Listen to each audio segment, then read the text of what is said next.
Happy ending. Have them ready for a post parade in 15 minutes, please. Mutual winners are open for wagering on the first race. Win place show. Cornell exacta trifecta and an early double on the first. Only one change at this time to pass along, and that's on number 1. Bourbon on the Rocks in the first. Make the driver Hank Levan. Hank Levan, the 1. Bourbon on the Rocks in race 1.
In the barn area, once again, any driver's changes, we're warning you. Driver's changes, you got a judge that's going to give you a fine if you don't cooperate and give us driver's changes. Any entry fees or changes must be in. That first race, we wanted you on the track at 5 minutes up. Just been informed the squad, the emergency ambulance, will not be here at 1 till 1. So apology on that. First race, we'll call you but have them ready right at 1 o'clock, please. When you bring them out, we'll post parade the wrong way up the track. Please do not go all the way around the track. It's so much easier if you keep them on the back stretch from the quarter pole to the 8th pole to get a good post parade. Thank you.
Good afternoon and welcome to the 175th Fairfield County Fair.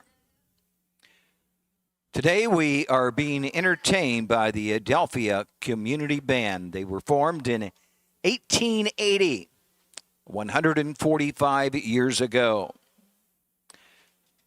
Today they are performing their 75th performance at the Fairfield County Fair. Please rise in tribute to our national anthem.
Just about 10 minutes away from first race post time.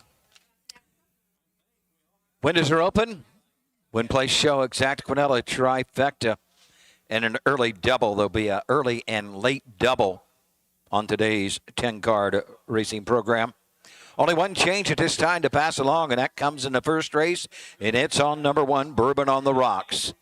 The 1, Bourbon on the Rocks, makes the driver Hank Levan. Hank Levan, the 1, Bourbon on the Rocks. They'll be out shortly for the first.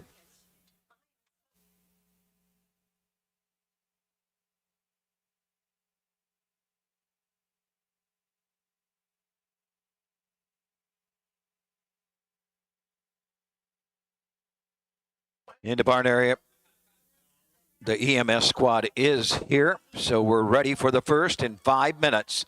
We'll be ready for the first in 5 minutes, on the track in 5 minutes. Bourbon on the Rocks, with your boys, Gene said, Cleveland Top Rookie, and Spirits Happy Ending. On the track for Post Parade. For the first in about 5 minutes, please. If you want to warm up between races, you will have time. Still need some entry fees. Can't stress hard enough here on these drivers' changes. We only got one driver's change. That's good if we're not going to get any more.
Anyone wanting to purchase a program for today's racing card?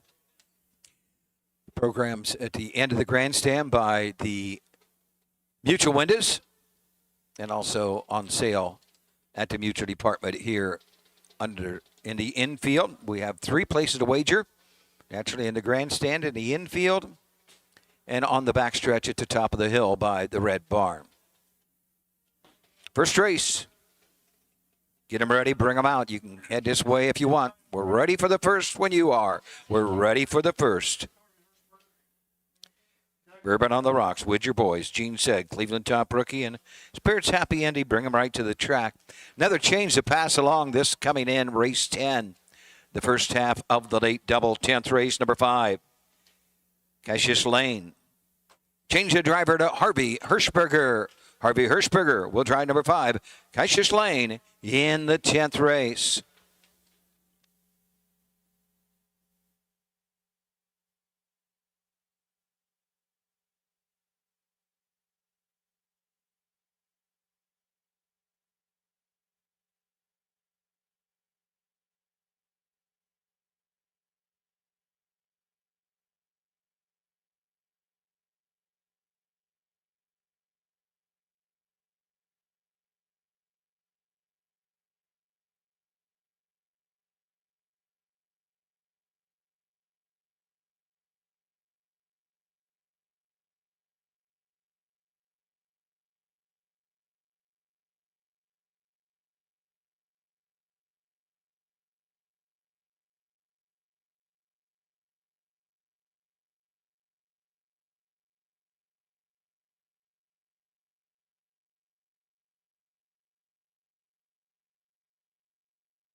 Good afternoon, racing fans, and welcome to the 175th Fairfield County Fair. It's an absolutely beautiful day. Ashley Daly, Matt Clark, and myself, Susan Schroeder, going to bring you all the action. We got 10 races today, Ash. We do. We have made it to the very final page of the Huff's Guide, which is insane to say. I feel like every year the season goes faster and faster and faster. I mean, it feels like last week we were at Paulding, wasn't it? Absolutely. And you couldn't ask for a better day here at Lancaster for this fair. As I said, it was the 175th fair they're celebrating this year. And Doug Ballinger just told us we have the Adelphi band. They always play down in the corner of the apron, and it is their 75th year. Oh, wow. Pretty cool. Going into today, as Susan said, we've got 10 races on tap. We've got Colt Pacers and Philly Trotters, as well as the Signature Series Trot coming at you. And I was trying to think about last year. I thought we usually had around 10 races or so, but I think we might have a couple more. When I was looking at the Huffs, I think there might have been like 7 or so last year. And tomorrow we actually only have 6 races. Yeah, it's a busy time of the year. Things are... people are getting yearlings in. They're shutting down some of their 2-year-olds. We've got the championships going. So it's a busy time right now. I was at the classic sale yesterday, and a lot of guys that you see here racing today were there picking up new horses yesterday. How was the sale? It was very good. I do have some averages and stuff I'll share with you later, but I thought that the sale went good. Pretty good crowd. So that's what I was going to ask, because I think I just looked casually at the sale results last night. And I think, was the sale topper 60,000? 60, yes. 60,000. What was it? Do you remember? On in range. Okay. That kind of makes, because wasn't it the Ohio selected sale? What was the top? I think that was it in range? In range, Philly, because it was Big Ranger's sister. Full sister, half sister. Now I'm doubting what is myself. Big Ranger by? He's an in range. He's an in range. Yeah, so it's got to be a full to Big Ranger was. But good. I mean, but we can talk about it a little bit later, but I cannot believe we're not even finished with the 2025 season. Of course, we have today in the fair finals this upcoming Saturday, and we're already thinking and have been thinking about next year. Yeah. When you said you're at the last page of the Huff's Guide, that means you've got to start all over again with the Huff's Guide. That's a big endeavor. It takes quite a bit of time during winter to get that Huff's Guide. And you can order your 2026 one right now if you call the office. Get your $10 in, and you'll be on the list to get one for 2026. So let's turn it over to Doug Ballinger for the post-parade for the first race, 3-year-old Colt Pacers. The horses are on the track for the first race. Ohio Colt Racing Association 3-year-old Colt and Gelding Trot. Total purse $14,154. This division for $7,077. Sponsored by Pizza Cottage. And these are the horses. Number 1 is Bourbon on the Rocks. The driver, Hank LeVan. Number 2 is Widger Boys, driven by Nick Clegg. The 4, Cleveland Top Rookie, Alex Hawk drives. And number 5, Spirit's Happy Ending, Jason Beatty in the sulky. Well, there was your field of 5. I don't remember how quickly they go behind the gate here. I don't either. We'll get us started on them. This is the first of 2 divisions of 3-year-old Colt Pacers, $7,077 on the line. Hank LeVan will now drive the 1 Bourbon on the Rocks for Tim McNarsky. This is a pet rock gelding owned by Dark Horse Syndicate Racing of Lima, Ohio. Looking to go 3 in a row here. Last 2 wins have come at Dayton. One was the Fair Stake, was a winner there by just ahead in 54 flat. Time before that was a Dayton as well. Parimutuel and non-winners of 2 with a claiming tag. However, if we go way back, Scioto and the Sherman earlier in June of this year, he went 151-4, final quarter 28. 3 wins, 2 seconds, 2 third-place finishes, and 16 tries this year. $20,000 made.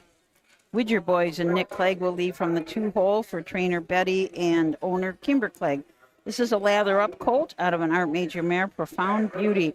24 starts this year, 4 wins, 3 seconds, and 4 thirds. at 15,000 plus in earnings. That one latest win was at Wilmington in 159 flat. The 3 Drew Neal on Gene Said for Ryan Deaton. This is a well said gelding owned by Randy Young of MacArthur, Ohio. One seasonal win in 17 starts, was hit the board an additional 6 times to make over just over $11,000 on the year. Last go was at Coshocton and ended up 5th, so did get a check in 159-3. However, the last time he hit the board was at Worcester, kind of beginning of September there in 203-3 on that mile. And the 4 Cleveland Top Rookie, and he is the top in the Ohio Fair Championship standings. Also, Alex Hawk will drive for trainer Brian Georges, owner Philip Groves. This is a Riceland Acre bred Catch the Fire colt out of an artificial mare, Call Me Cowgirl. 22 for 27 on the board this year. Just has been racing amazing. Has 10 wins, 10 seconds, and 2/3. Almost 43,000 in earnings, a mark of 156-2, taken at the fair track at Salina. 1-2 starts back at Coshocton in 2-1, and last start out, finished 3rd at Dayton in 154-2. If you look deeper in the lines of Cleveland Top Rookie, as you said, now trained by Brian Georges, but actually came out of the Phil Groves barn, and I wonder how that happened, because Phil does still own this colt. Yeah. And the 5, rounding out the field, Ryan Miller is going to send out Spirits Happy Ending. Jason Beatty is going to get the call. This is a down by the Seaside. He kind of started a handful of fairs this year as well, stepped it up into Paramutuals and the Buckeye Stallion Series. Last start was at Dayton in the Fair Stakes, was 2nd there in 154-1. He has 5 wins, 3 seconds, and 2 third-place finishes, and 17 goes.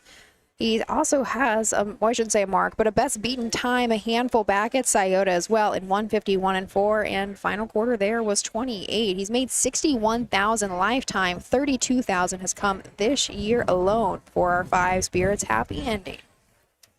Another one of those down by the Seaside. You can just count. It seems like you can count on them to be really nice horses.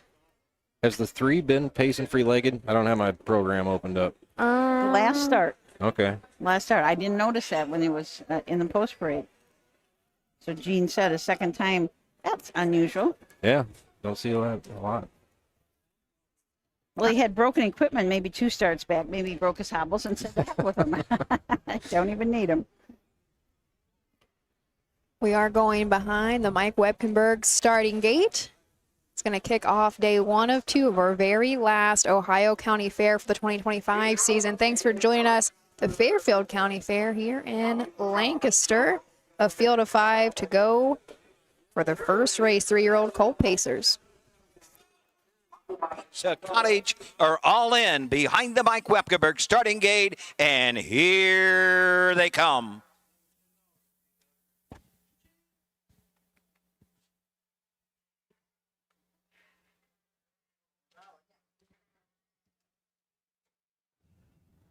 They're off and pacing. Spirits Happy Ending goes right to the front. On the outside, Cleveland Top Rookie. Off stride, Bourbon on the Rocks as they race into the turn. Widger Boys on the outside around the turn. Gene Said is off stride down the backside. Going to the opening quarter. Jason Beatty and Spirits Happy Ending lead the way by a length and a half. Cleveland Top Rookie second. Widger Boys third. Fourth is Gene Said. Trailing the field. Bourbon on the Rocks. Straight alignment at the opening quarter. Field of Pacers moving to the turn. Jason Beatty, Spirits Happy Ending show the way. The 2-hole trip to Cleveland Top Rookie. Widger Boys next and third. Racing around the turn fourth. Gene Said and trailing the field. Bourbon on the Rocks into the lane first time. Passing the stands and coming on over to the half. Spirits Happy Ending. 3-year-old Bay Gullet son of down by the Seaside. Looking for a 6th of the year. Shows the way. Cleveland Top Rookie a length away second. Another length to Widger Boys. Then comes Gene Said.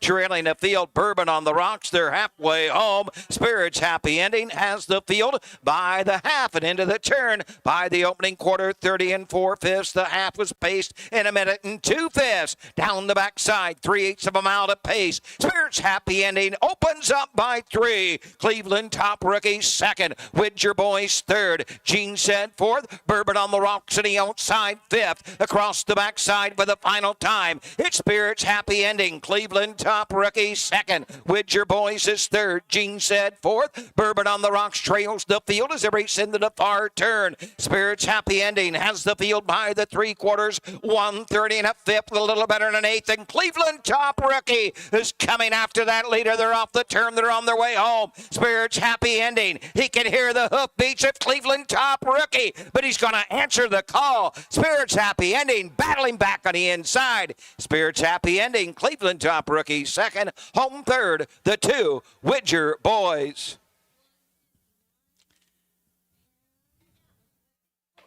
The mile 1:59 4/5. And there was our final horse coming across the finish line, and we're going to go 5-4-2 across the wire. That was all Spirits Happy Ending.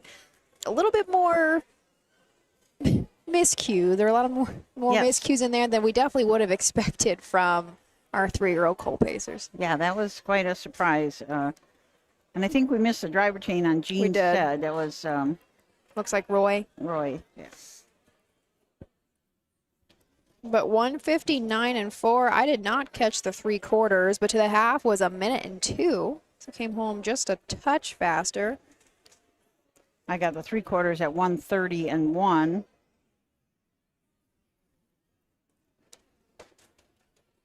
Nice quick race to open up the card here. They had a ton of rain overnight or yesterday here. I mean, Matt found that out when he tried to walk across the infield. I see the case, the wheels are plugged with dirt. They missed or had to cancel the horse pulls yesterday, and that's kind of what it reminded me of, pulling this equipment through there. People missed out yesterday. You could have seen it this morning, me lugging these cases through the mud. Yeah, they had a lot of it down in where they're showing the horses. When I came through, they weren't even showing the horses in the arena. They were on the grass. Seems because it was still too wet, but the track looks in great shape. Here comes Jason Beatty back in the winner's circle. To the winner's circle, you went to the first race. First division, 3-year-old colt and gelding pace, Ohio Colt Racing Association for $7,077. Sponsored by Pizza Cottage. Here's the 5 Spirits Happy Ending. The 3-year-old bay goes to down by the seaside. 6th win this year. Alma Miller Racing. Lynn Miller of Ohio, Ryan Miller trains. Jason Beatty in the sulky, pacing a mile, 1:59 4/5. Spirits Happy Ending returns 560, 220, and 210. Exacta, $21.20.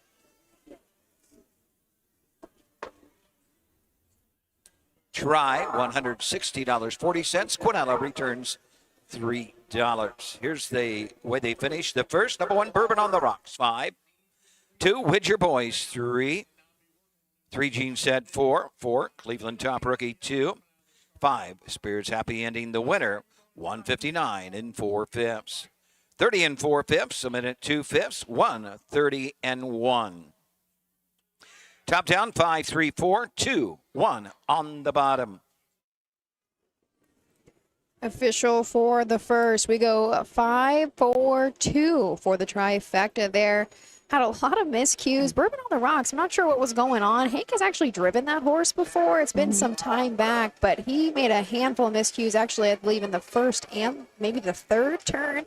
Widger Boys, actually, this is 4 races in a row. He's unfortunately dealt with something, so something might be going on with him there. And the 3, I think, even made a break because I don't know if that was a traffic issue with Bourbon on the Rocks in the first turn. It's hard to say, and he was the one that was that went free-legged. So, oh yeah, good catch. Back to the drawing board for Gene said possibly.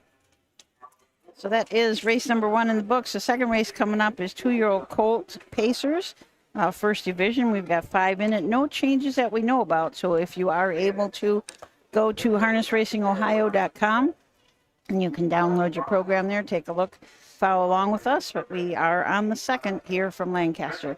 So let's take a short break and we'll be right back.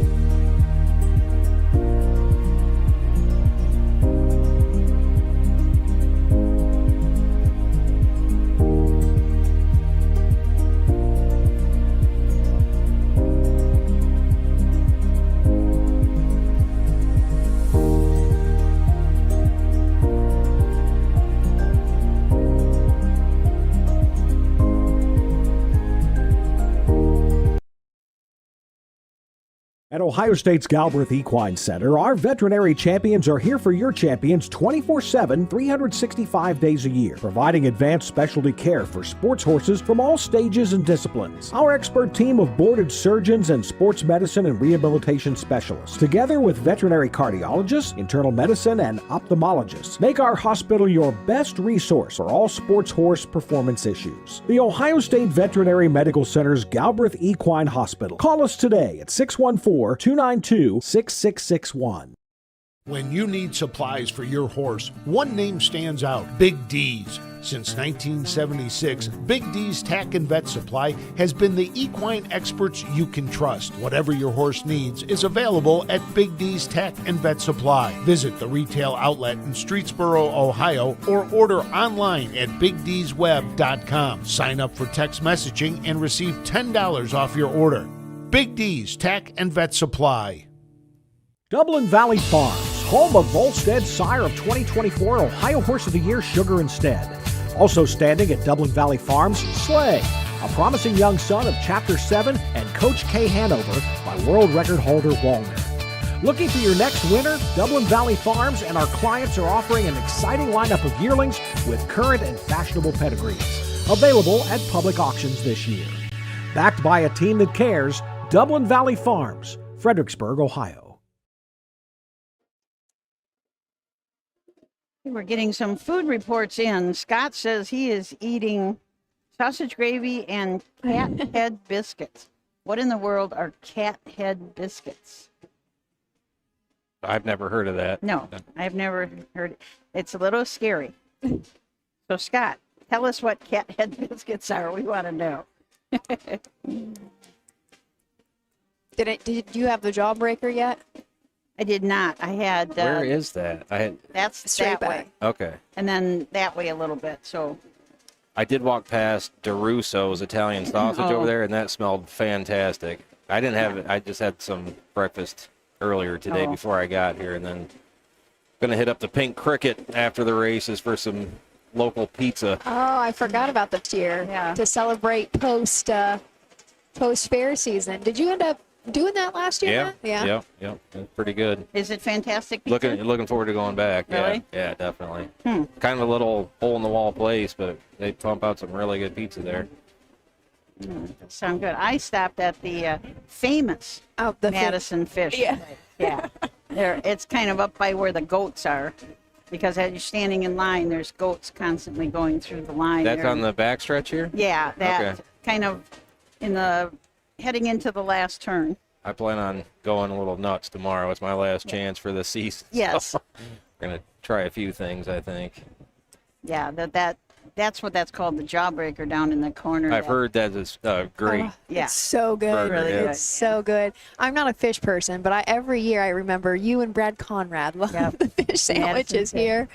But And I found out this morning that I never knew this before. They have a restaurant here on Madison Street in Lancaster. Oh. But they are closed the entire month of October because I think they come here, and I'm pretty sure they go to the pumpkin show in Circleville. So they Gotcha. close their restaurant down completely for 1 month, and then they are here, and it's just the lady has kind of taken it over from her dad.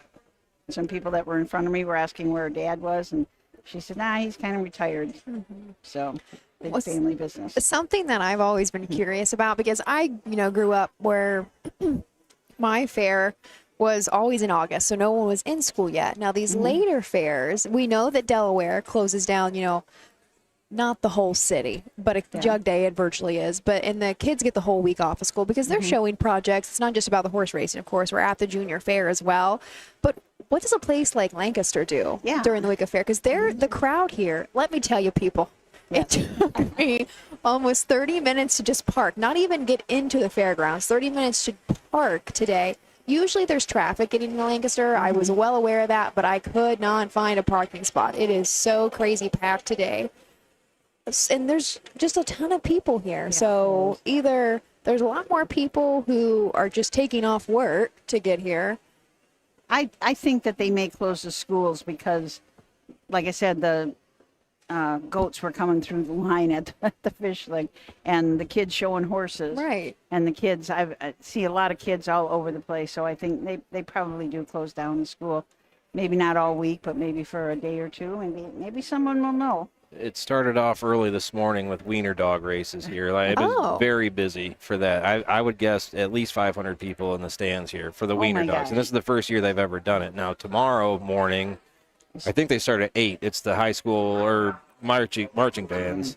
And that goes right up until, it says noon. Usually it's more like 12:30 or so. So, I mean, it'll be another packed day tomorrow. A lot of people show up for that. I mean, this grandstand will be full for those marching bands. Yes. A lot of family, I think, come. I know we can never get over here. Yeah. You either have to come really, really early or wait until it is over, because it's hard to get in here. It is a big deal. Really big deal. They have. They also have tomorrow. They're having a combine derby. Are they? Yep. And then Friday and Saturday are demo derbies. And I saw a sign under the grandstand. They have concessions and places where you can go buy stuff. And I saw a sign that said rodeo was canceled. So I'm not sure when that rodeo was supposed to be, but it was probably because of the mud, maybe last night. I think most of Ohio got a monsoon through it, didn't you? I know in Dayton was horrible. Yeah. Horrible yesterday. Nice to finally get some rain. After such a dry, it was. I feel like it was so wet earlier in the spring, and then it dried up all summer. And Yeah. Hopefully it'll help the pastures a little bit get a few more bites of grass for this winter before the grass is dying. I know the pastures at my daughter's house are pretty well eaten up. does look like we are slowly gathering now for the second race. The freshman Colt Pacers. Going to see how fast they can go. Our 3-year-olds just gave us a little bit of a show. Depends on your definition of it. There was a lot going on in that race. But here is a field of 5, $5,426. Here's Doug. It's full. Driven by Jason Beatty. Number 2, Alma Mater with Dylan Fagan. The 3, Shaving Cream. Parker Smith with the lines. Number 4, Working Up a Lather. Nick Clegg. And number 5 is Cherry Fireball. Daniel Korfman in the sulky. Field of 5 will take. A field of 5. The 1, Jason Beatty and Brian Georgia. Shelley's Fast Fool. This is a Fool Me Once gelding out of a Yankee Cruiser mare owned by Kent Walker of New Vienna, Ohio. 16 lifetime starts, 2 wins, 4 seconds, and 2 third-place finishes. Last go, Wichita-Coshocton ended up 4th there, but a time back, about 4 back, was a winner at Kenton by over 10 lengths in 2:01 and 1. Almost $13,000 made for Shelley's Fast Fool, who was a homebred for Kent. Alma Mater and Dylan Fagan from the 2-hole for trainer Brett Schwartz. Tim Schwartz from Las Vegas, Nevada, the owner. This is a summa cum laude out of an American Ideal mare, My Lady Dude. 9 starts this year, has had 4 thirds, has earned over $4,000. Kind of like to be third, had 3 thirds in a row at Piketon, Washington Courthouse, and Wellston. Has paced a mile at the partial in Greenville in 2:1 and 4. The 3, Parker Smith for April Roach. This is Shaving Cream, a lather up gelding out of an Arts Place mare. Arts Fantasy. Mary Dawson of Circleville does own. Just now really coming on to the scene. Only 3 lifetime starts. That very first one was at Findlay on August 28th. Has stayed flat every single one of those 3 starts, but I'm still trying to find his speed. Last go was at Old Washington, had a 5th place finish, back by some lengths, but went his mile in 2:07 and 2. He's made over $300, but just in those 3 starts, was originally a $10,000 purchase out of the Ohio Selected. Working Up a Lather and Nick Clegg from the 4-hole for Betty and Kimber Clegg. A lather up out of a Some Beach Somewhere mare, Beach Work. 26 starts this year, 7 wins. 8 seconds and 3/3 has earned over $36,600. Last start out was at Coshocton. He won that in 2-1 and 1. 3 starts back at Delaware was in the Ohio Fair Stakes, the Ohio Fair Racing Conference stake there, and did paces, finished second, just back by a length and 3/4 in 1:56 and 4. Right out the field is the 5, Cherry Fireball. Daniel Korfman trains, owns, and drives this Catch the Fire gelding. Last go was at Northfield.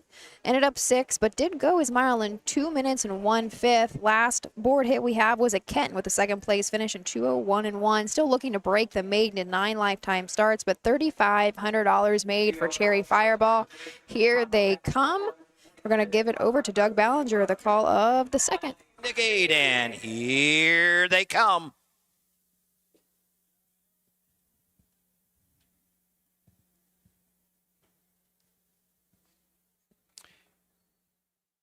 They're off then, pacing from the inside. Shelley's Fast Fool, Shaving Cream on the outside, working up a lather 3 wide as they move into the turn. Working up a lather is going to back off and take a tuck. Alma Mater comes out in 4th, and Cherry Fireball, the early trader, across the backside for the first time. Shelley's Fast Fool, Jason Beatty, Shaving Cream right there 2nd. Alma Mater 3rd, working up a lather's all stride and trailing the field. Cherry Fireball 8 from the front. Straight alignment going to the opening quarter.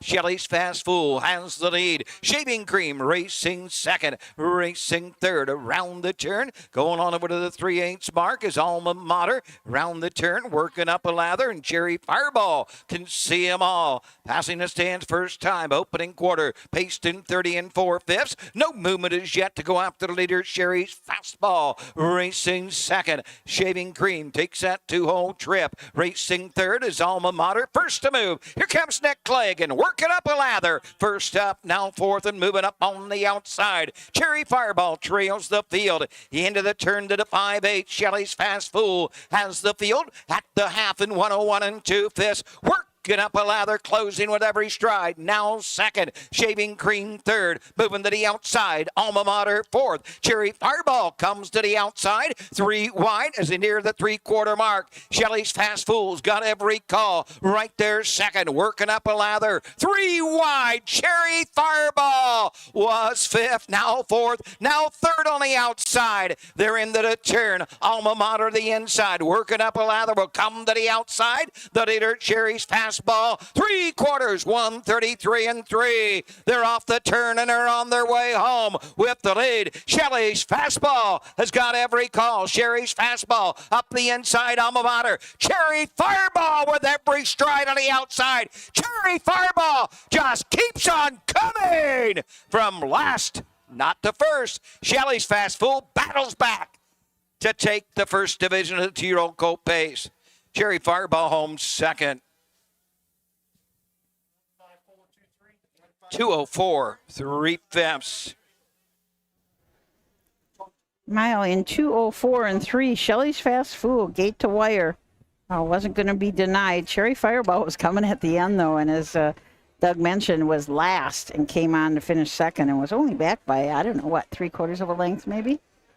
So, yeah, I would be really happy if I was Daniel. I mean, that horse came swinging on the back half there, and I really wouldn't be too disappointed. I did see Parker Smith try to put our 3-horse really in the race early on. Just got tired. He's still figuring things out. You can't be too upset. And with a field of 5, no matter what, you're going to go home with a paycheck. Yes.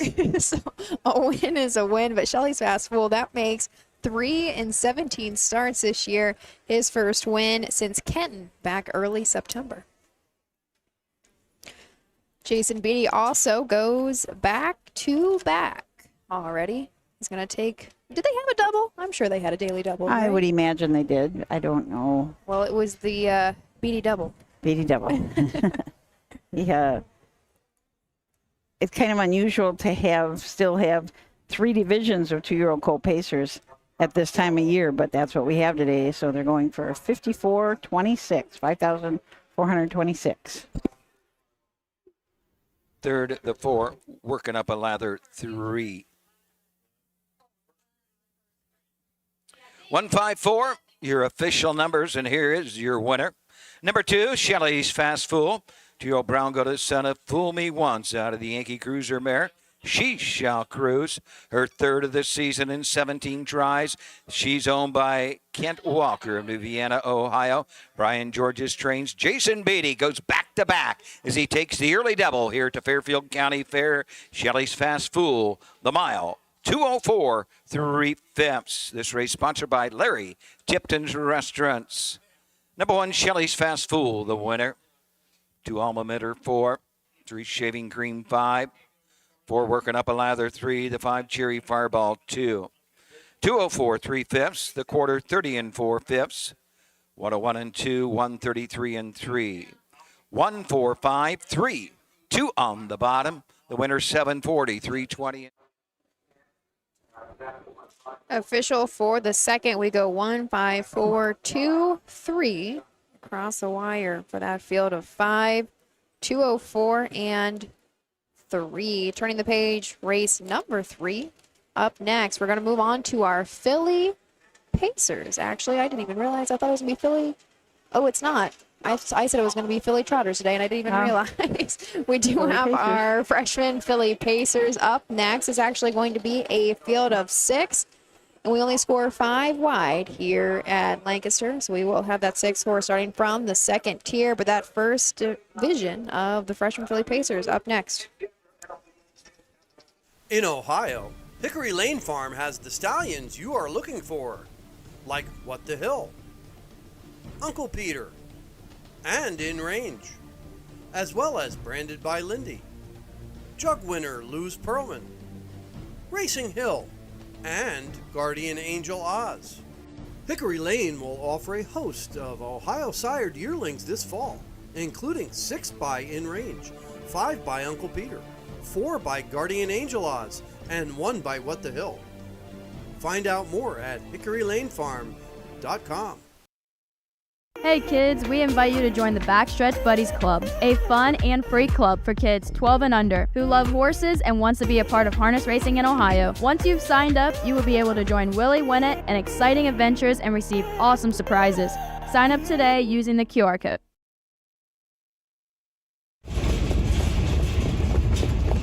Hi, I'm Dean Gillespie, and I want to tell you about the Ohio Colt Racing Association. There's 19 member fairs, and they sponsor the Partial Futurity in Greenville, Ohio. You need to race in the OCRA. Great racetracks, great people. Bring the kids and come out to the fair, and remember, fair time is fun time.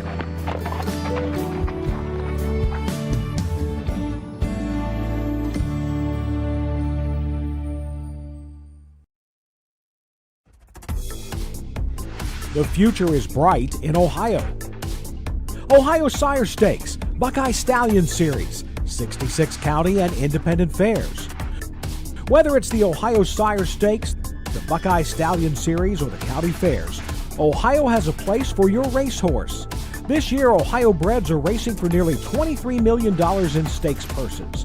Be part of the winning. Breed, buy, race, win in Ohio. Hey, welcome back. We did get an answer about those cat head biscuits, so I'm going to read you what. Oh, no, I lost it. A couple people were asking what they were. So they are biscuits that, let's see, it's a homemade biscuit dough, and you get a big spoonful, drop it on your baking pan, and they take whatever shape. My great-grandma, my grandma, and my mom, that's how they always made biscuits, and they always called them cat head biscuits, so that's what he still does. He said, but don't forget about the fried potatoes and onions. I failed to mention that. So it's a biscuits, fried potatoes, and onion lunch.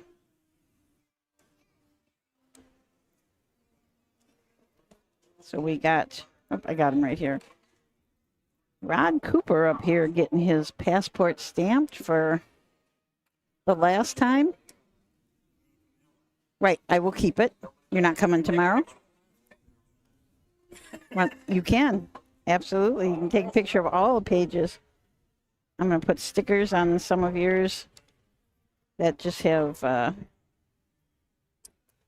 we sometimes we wouldn't have our stickers, so we just like signed our initials to them.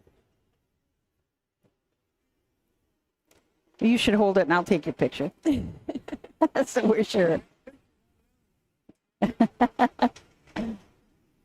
Yeah, this is the last couple days you can get your passports.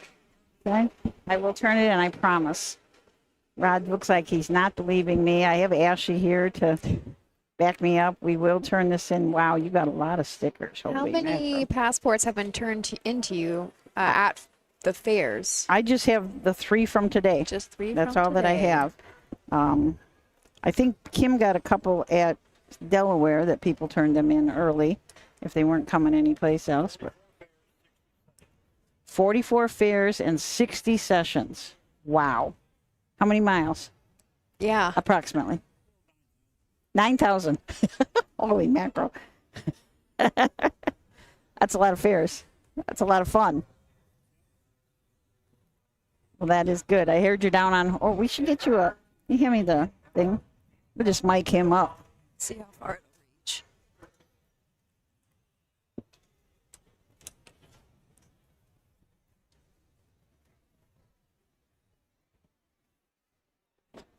Look Are at you you, official. He is. He knows just how to do this now. I heard a rumor that you were down on horses a little bit. You only got a couple. I got up. 2. Wow, that's not many for you. Nope. Is there more coming this fall? We're deciding whether we're going to reload or not. Okay. Farming's been economics of farming hadn't been that great the last year or so. Okay. Just got to kind of see where the crops come in and What and see- prices will be and everything. and see how much I can, toss at this. Yeah. I assume you've been in the fields before it started Yeah, raining. half my beans are off. Yeah, The other half are not. They're coming, but maybe next week. really. I planted late, so How many acres are you farming right now? 675. Plenty. Plenty. So 675. we've got 2 horses now in your stable. Who did we keep? Garoppolo and So Incredible. And So Incredible is where? He's with Jacob Baird, Jacob Baird. up at Upper Sandusky. Oh, okay. And Garoppolo was with Ryan Miller, Ryan Miller. in Greenville.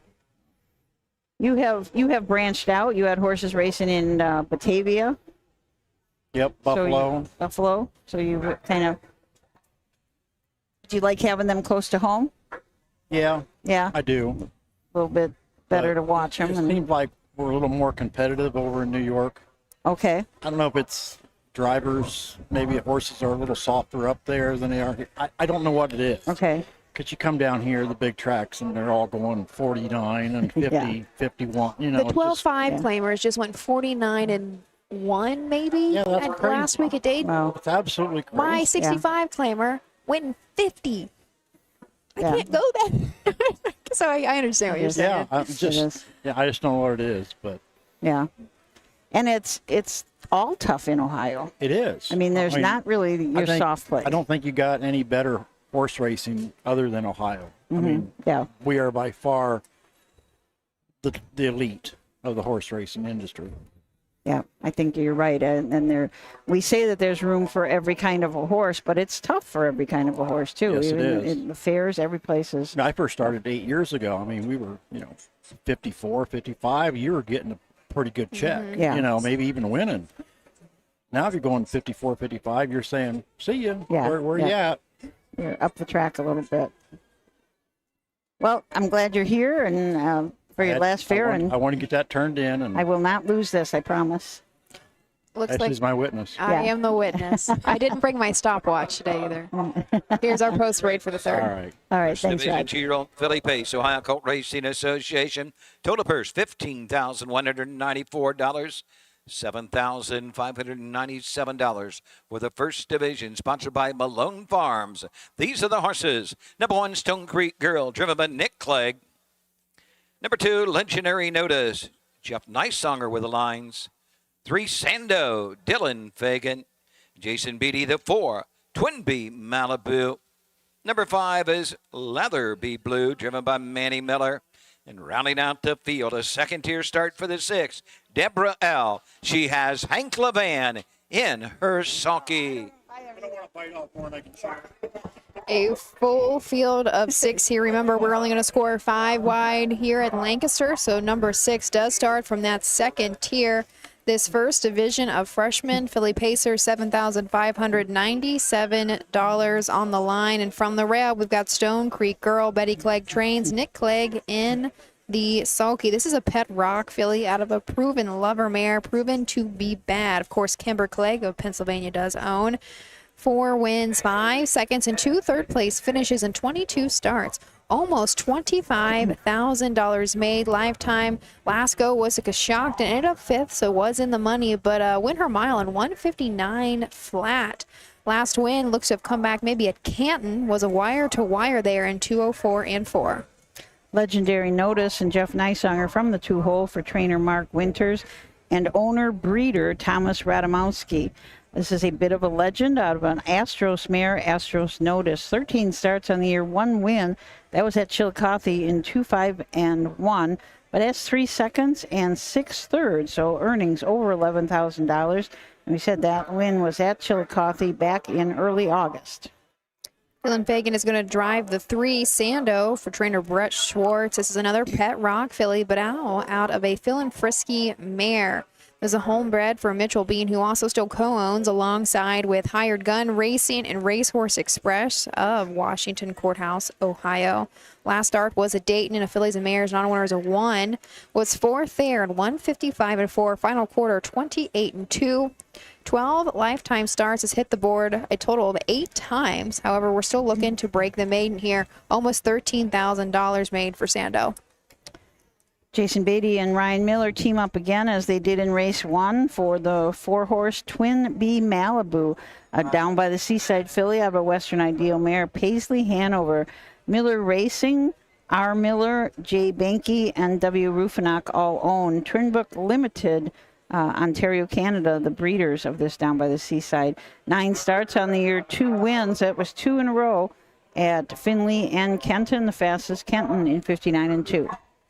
Our 5-horse, Daniel Miller trains Manny Miller in the bike Latherby Blue. This is, of course, a lather-up filly. Actually, this is his first start under Daniel Miller. Last 2 were with Ronnie Gillespie, and before that actually came out, I believe, is that Jason? Jason Moore was the trainer earlier in the season. Last go, unfortunately, out of the money at Salina, but went in 2:03 and 4. Has made $1,200 in 5 starts. Another one that's still looking to break the maiden. Deborah L. and Hank Levan from the 2nd tier. Hank is the trainer for Levan Stables, Hurley Racing, R. Freeze, and M. Levan. 1 win out of 21 starts this year. That was at Richwood in 2-3 and 2. Has already earned, though, $20,700. Looks like the horses are headed to the gate. Someone asked no blankets today, and I believe that they give out some plaques here, some nice plaques. That I see people walking away with them from the winner's circle. Which is funny because it's a little breezy here. This is about the only fair that you might actually want a blanket. Yes. Not at 95-degree weather in the middle of August, but you get kind of overloaded on blankets after so many wins, yes. Right?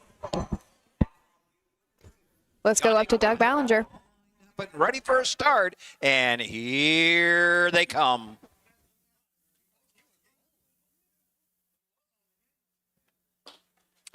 They were off and pacing at Stone Creek Girl going for the lead. Legendary Notice comes out in 2nd, and it's Sando, Twin B Malibu, Deborah L, and Latherby Blue. Field into the turn. They're 3 wide as they head up the backside. Stone Creek Girl, Nick Clegg lead the way. 3 wide on the outside. Twin B Malibu, Jason Beatty going to the front between those 2. Sando racing for Legendary Notice. 5th into the turn, Deborah L. Latherby Blue trails the field 6. The race on over to the opening quarter. Into the far turn on the outside. Sungridge Girl racing on the outside. Around the turn, 3 wide. Twin B Malibu, Stone Sando between horses. The race up to the inside. Coming to the stand for the first time and coming on over to the halfway point. Stone Creek Girl has the lead and has it by a length. On the outside, Sando has yet to see a pylon. Up the inside is Legendary Notice 3rd. Hung on the outside 4th as they come to the half. Twin B Malibu, slower than it is Deborah L. And Latherby Blue trails the field 4 in, 2 out. The quarter is paced in 31 and 2. They're halfway home in 102 and 2/5. They're 3/8 out, and Stone Creek Girl will lead them up the backside for the final time. Sando on the outside won't go away. Legendary Notice is getting the trip. Flanked to the outside of Legendary Notice is Twin B Malibu. Then comes Deborah L. And Latherby Blue continues to trail the field. They near the 3/4, and Stone Creek Girl has the lead. 3 wide, Twin B Malibu and Jason Beatty was fourth, now third, now second on the outside. They're in the far turn. Twin B Malibu at the 3/4, 135 and 3. Philly Pacers come to the top of the stretch. Twin B Malibu on the outside. Stone Creek Girl on the inside. They're off the turn. They're on their way home. Sando up the inside third. Coming to the line. Twin B Malibu. It's a triple for Jason Beatty. He takes races 1, 2, and 3. Second to 3, Sando. Home third, the 2, Legendary Notice.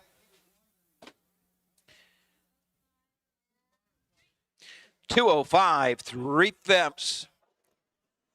205 and 3/5, and that was Twin B Malibu. That's going to make the third win in 10 seasonal goes. If she wasn't tons the best in there after that trip, come I think on. She just went 1 mile and an 1/8, I think. Yes. I mean, she was 3 wide more than anything in that mile.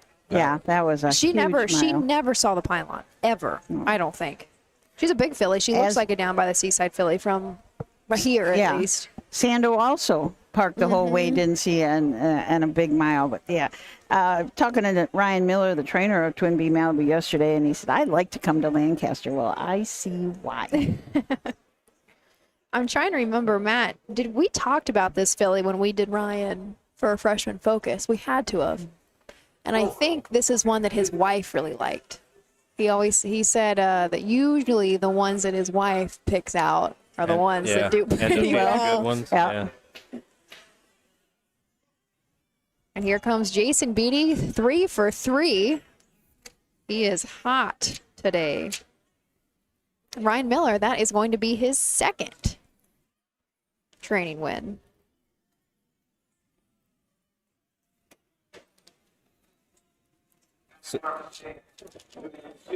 Circle. You wanted the third, the first division of the Cheer-On Philly Pace, Ohio Colt Racing Association, for $7,597. Number 4, Twin B Malibu. She's a 2-year-old bay filly, but down by the seaside. Out of Paisley, Hanover, her third career win. She's owned by Miller Racing Stable, R. Miller, J. Blanky, and W. Ruffaneck of Ohio. Ryan Miller gets his second training win of the day. Jason Beatty. It's Jason Beatty Day here at the Fairfield County Fair. Jason takes races 1, 2, and 3. The third behind Twin B Malibu. The mile, 205 3/5. This race sponsored by Malone Farms. Malone Farms has the perfect hog for your freezer. Call them today at 740-407-7364. The winner, Twin B Malibu, $4, $2.60 and $2.20. 432 try, $34.40. Quinella 3 and 4, $8.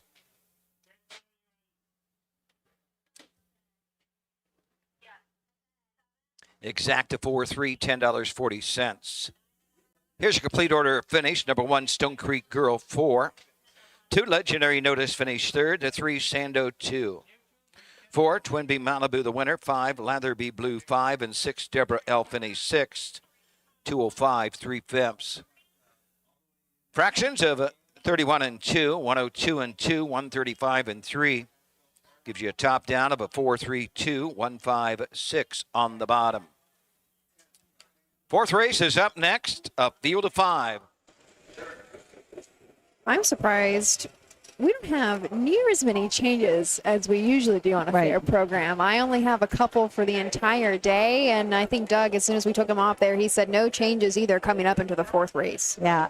I heard him say about 12:30, he said there will be a fine for anyone not having changes in, but as you said, there are not many changes from the printed program. That was Jason Beatty is 3 for 3. Ryan Miller now 2 for 3. Actually, I don't even know if he even had a horse in the second race. I should go back. Yeah, I don't think But so. regardless, he's had a double himself today. Sunday, we had a horse in the Consolation up there at Northfield in the BSS Consolation, and so I watched, of course. How many was it? The first 10 races, Danny Noble took 6. Chris Page had 4 of them. And then I think by the end of the night, I think it was 6 and 6 between Danny and Chris, and there's a total of like maybe 14 races on the card. I think Jason Beatty might try to do the same here today. He might. So the fourth coming up is the 3-year-old filly trotters. I had people on here and I was able to see the comments, and now I lost them again. So not ignoring you guys, just can't get you up here in the program in the grandstand. But the 3-year-old filly trot coming up next, just 2 divisions of this race, so they're going for $6,503, and we'll be right back after these messages. Midland Acres is proud to stand the prominent stallions, TCI, Long Tom, Ready for Money, Monty Mickey, Summa Cum Laude, and Bit of a Legend. With such great pedigree and speed in the stallion barn, Midland Acres will provide a diverse group of top yearlings in the sale ring for 2025. Visit us this fall at our consignments at the Blooded Horse Sale on August 26th, the Ohio Select Jug Sale on September 12th, and the Lexington Select Sale on September 29th through October 3rd.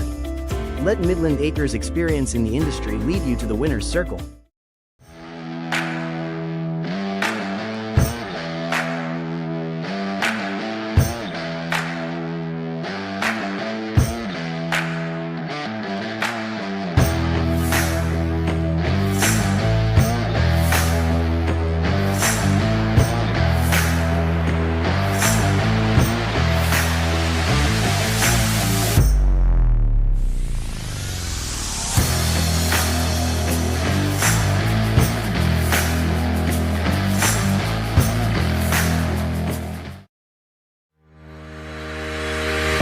Own a little and love it a lot. TheStable.ca is an award-winning fractional ownership operation. Buy as little as 1% of a racehorse and experience 100% of the thrill. TheStable.ca makes ownership easy, accessible, and affordable. Communication and customer service are at the heart of everything we do. Get started at TheStable.ca. Who feeds your need for new ideas for your family's best farm future? Ohio Farm Bureau. We work with our members to shape ag policy that will positively impact our industry. Farm Bureau is advancing business solutions to give you a competitive advantage. We help you gather information to stay ahead of important topics and technologies. Plus, Ohio Farm Bureau creates opportunities for growth. Ohio Farm Bureau, feeding your need for new ideas. Welcome back to Lancaster, the 175th Fairfield County Fair. Hard to believe that these fairs, I mean, that we've had, what, 3 175th anniversaries this year? I believe there were 3. Lima was one here, and I can't remember, was it Southern Valley maybe? Possibly had 175 too, but there's even fairs older than that. Yes, there really are. You're right. I think my hometown, Champaign County, is in 180 something, and then for the very first time this year, I went up to Burton. Oh yes. And is Burton the oldest? I think so. Burton is the and Canfield's the biggest. I'm trying to, because those were so close. That was like a condensed weekend for me between Burton and Canfield. I'm trying to remember. I think Burton is the oldest, and I don't even, off the top of my head, remember when that one opened up. But it is a beautiful day here in Fairfield County, especially after the monsoons that kind of came through. It sounds to be most of Ohio yesterday. It's a little cloudy, but it's not, they're not scary clouds. It doesn't look like there's any rain in sight as of now. Beautiful blue skies behind them, and the people have showed up because of it. We have a very nice crowd here in the Grand, entertained by the Delphi band, community band. Is this the one that, there's no way this is the one that comes from Greenville. Aren't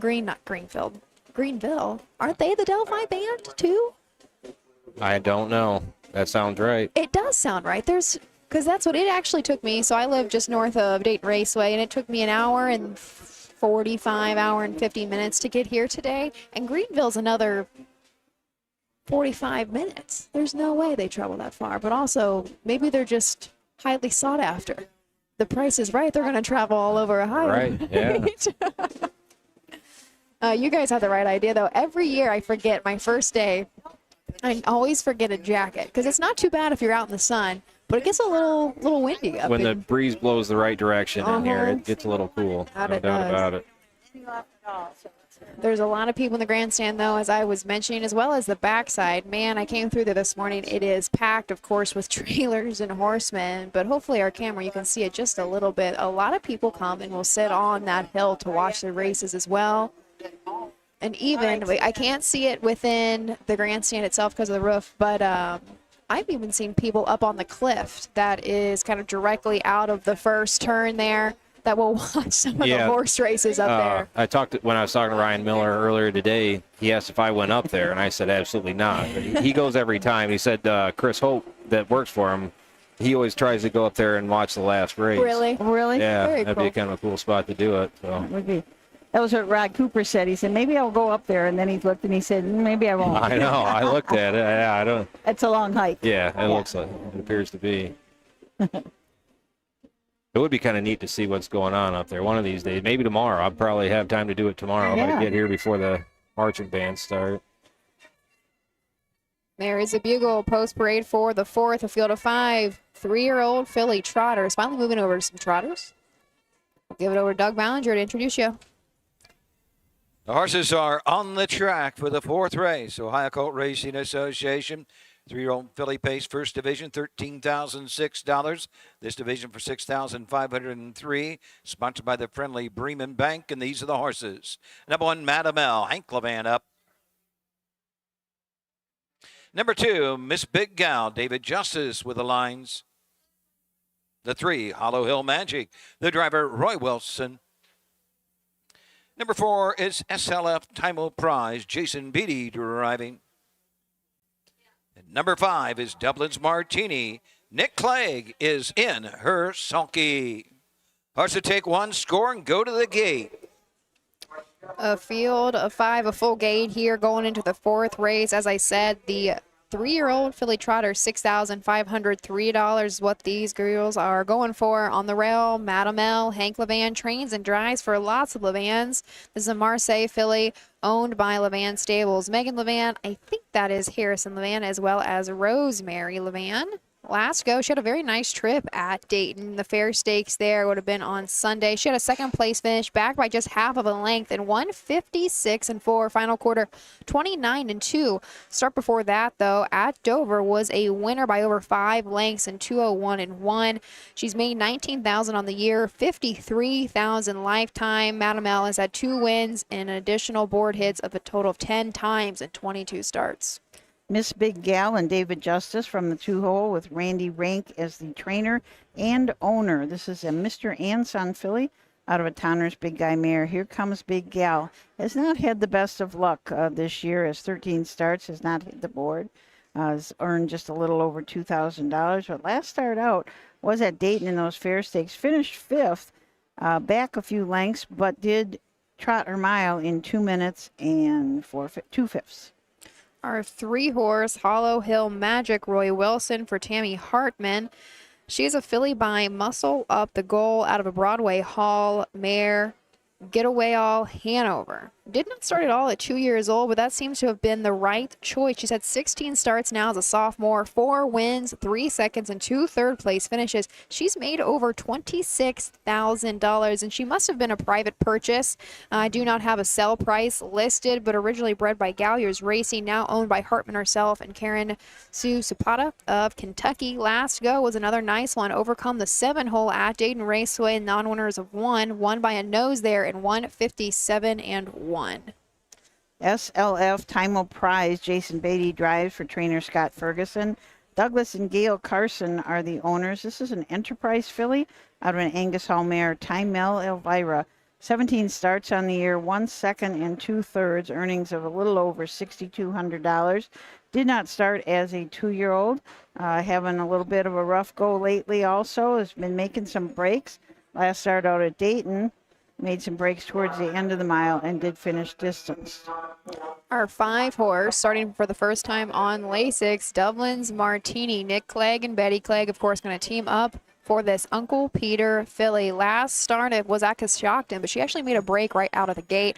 However, came back to finish third in 2:05 and 1. She's had 7 wins in 25 starts this year, 5 seconds and 5/3. 34,000 made in 2025, 49,000, almost 50,000 made lifetime for this filly. She took a mark earlier this year at Bucyrus in 2:01 and 2. We're talking about the sale yesterday with all the fairs and the championship races all winding down. The sales and the training of yearlings is certainly ramping up. They sold, there was 253 in the catalog yesterday, 242 sold for gross of $2.57 million. And the average, which I thought was pretty good, was $10,634 for the average yesterday. And Respectable Son, who is an in-range colt, topped the session at $60,000, going home with Ryan Stahl. So here are the 3-year-old trotting fillies. Let's turn it over to Doug Ballinger for the call of the 4th. Here they come. Recall. Windows are still open for wagering. On the 4th, going to be a recall. Windows are still open. I'm glad they caught that as quick as they did. It looks like our 2 horse was struggling coming out of the turn there, and just was not going to be a fair start for the 3. They kind of ran into each other there. So a quick recall. I'm going to move right back around for the 4th race, but the windows are still open. So if you're watching live on the track and want to put your bets in, you've got time. They do let me, and I'm, again, glad they caught that because our 3 horse was the one who was going to be impeded upon, and that's currently the 9-5 favorite. So a few people would not have been as happy with that. Jason Beatty's got his hands full with that. He was ready to rock and roll. Yeah. You think he was leaving a little? Yeah. You know, I was going to mention that because, again, Beatty is 3 for 3, and he's not the favorite. He's currently sitting 8-1 going into this race, but crazier things have happened, right? Yeah. But he was coming to play with that South Tymel prize. Absolutely. We're talking about that sale yesterday, the Buckeye Classic sale, and there's more sales coming up. Of course, we got Harrisburg, the big one at Harrisburg that goes for a whole week. That starts on November 3rd. Blooded horse sale right back to the Champion Center at Springfield, Ohio on 11/19. So November 19th, that will blooded horse sale. And then the North American Standardbred sale, the new sale, was just brand new last year, be a second year this year. And they're going 2 days this year on December 18th and December 19th. So still plenty of places for you to be able to get another horse. When we, after this race, remind me, I just saw there's a newish sale. It really more of what the Midwest something. Yeah. I saw some very nice Ohio breds dropping that, and I want to bring that up in just a moment. But now, here we go. Second time as a charm, our 4th race. Here's Doug Ballinger.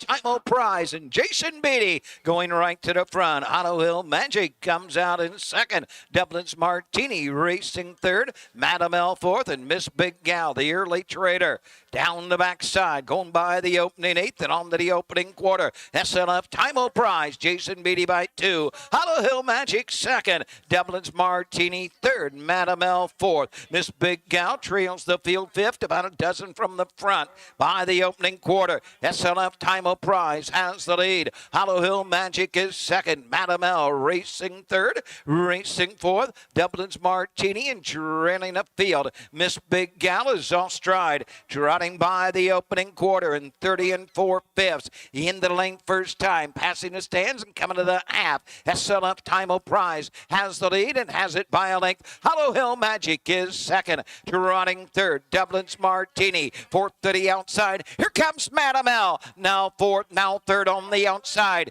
Miss Big Gal trails the field. Off stride, Hollow Hill Magic. They're halfway home. SLF Time Prize. Jason Beatty will take the field into the turn in the 5/8 mark. Off a half and 103 and a fifth. Down the backside they trot. Still there, SLF Time Prize. But here comes Madam L. Coming after that leader with every stride. Madam L to the front. SLF Time Prize second. Dublin's Martini will tip to the outside third. Hollow Hill Magic is fourth and trailing the field. Miss Big Gal, they're into the far turn with every stride. Madam L has them by 6, now 7, now 8 around the turn. SLF Time Prize is second. Racing third, Dublin's Martini. Hollow Hill Magic is fourth. Miss Big Gal trails the field. 3/4 in 1:35 and 2. They're at the top of the stretch and are on their way home.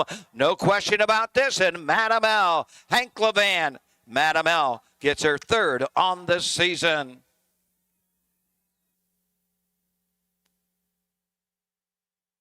Second to 5.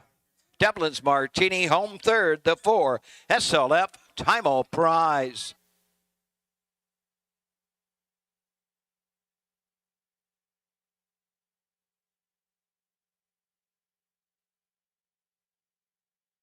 .205 3/5. Wow, they came home significantly. I have to the 3/4, 135 and 2 final, 205 and 3. So 30 and 1 final quarter. Easy trip there for Madam L and Hank Levan.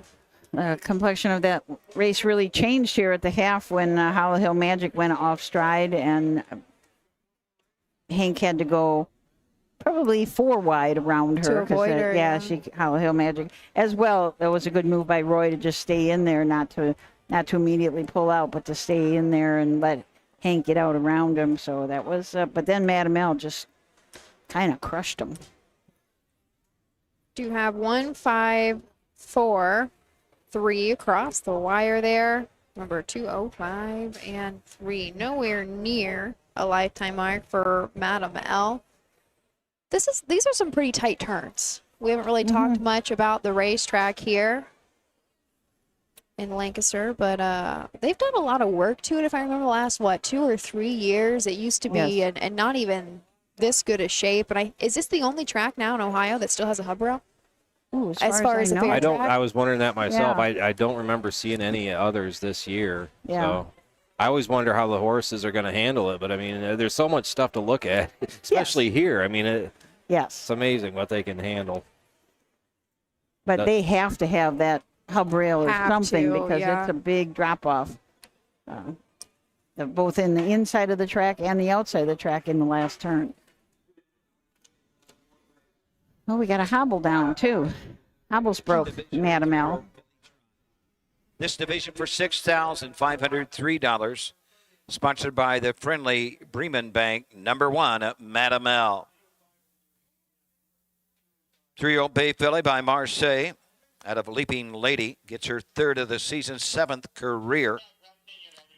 As Susan Schroeder would say, owned by lots of Levans. Hank Levan trains, and Hank Levan drives the winner, the 1, Madam L.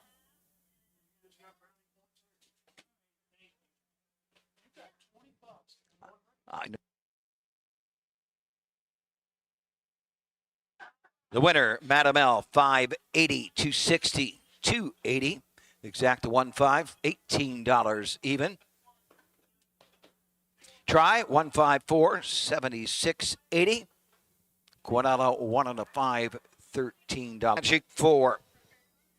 4 SLF Time Prize 3. 5 Dublin's Martini 2. 205 3/5, 30 4/5 for the quarter. 103 and 1, 3/4 trotted, 135 and 2. 154, 3, 2 on the bottom. Fifth race coming up next. It's up and up. I've never seen trot and hobbles break before. That's not great. That's not great. No. I know that happened to John Koneski before, and he will not put trotting hobbles on a horse. He had that real nice trotter, Don't Take My Keys. Yeah. And he ended up selling it to Ryan Stahl and telling him, like, this horse needs trotting hobbles because, I mean, he's just making breaks and breaks and breaks. That was the main reason he sold them. Like, he just will not put another set of trotting hobbles on a horse. Huh. Well, I don't know when those broke.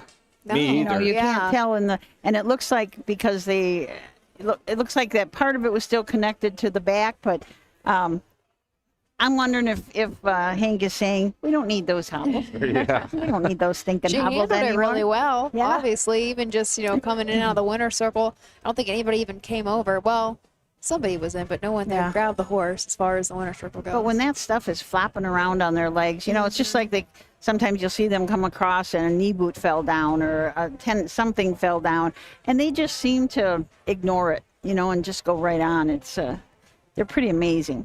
Pretty amazing. So congratulations to Madam L, and we'll take them trotting hobbles off. That is 3 on the season and 23 starts now for Madam L, and adds another, 3,200 or so to her bankroll this year. Is going to put her over 20,000 in 2025. Now, when it comes to points, were any of those fillies in that last race in the top of the points? I didn't do that. That's okay. You're busy enough. Race number 5 up next. The second division of 3-year-old Colt Pacers, over $7,000. Going to be a field of 5 going behind the gate. Join us back here in just a moment. We'll tell you about them. When you need supplies for your horse, one name stands out: Big D's. Since 1976, Big D's Tack and Vet Supply has been the equine experts you can trust. Whatever your horse needs is available at Big D's Tack and Vet Supply. Visit the retail outlet in Streetsboro, Ohio, or order online at BigD'sWeb.com. Sign up for text messaging and receive $10 off your order. Big D's Tack and Vet Supply. At Ohio State's Galbraith Equine Center, our veterinary champions are here for your champions 24/7, 365 days a year, providing advanced specialty care for sports horses from all stages and disciplines. Our expert team of boarded surgeons and sports medicine and rehabilitation specialists, together with veterinary cardiologists, internal medicine, and ophthalmologists, make our hospital your best resource for all sports horse performance issues. The Ohio State Veterinary Medical Center's Galbraith Equine Hospital. Call us today at 614-292-6661. Dublin Valley Farms, home of Volstead Sire of 2024 Ohio Horse of the Year Sugar Instead.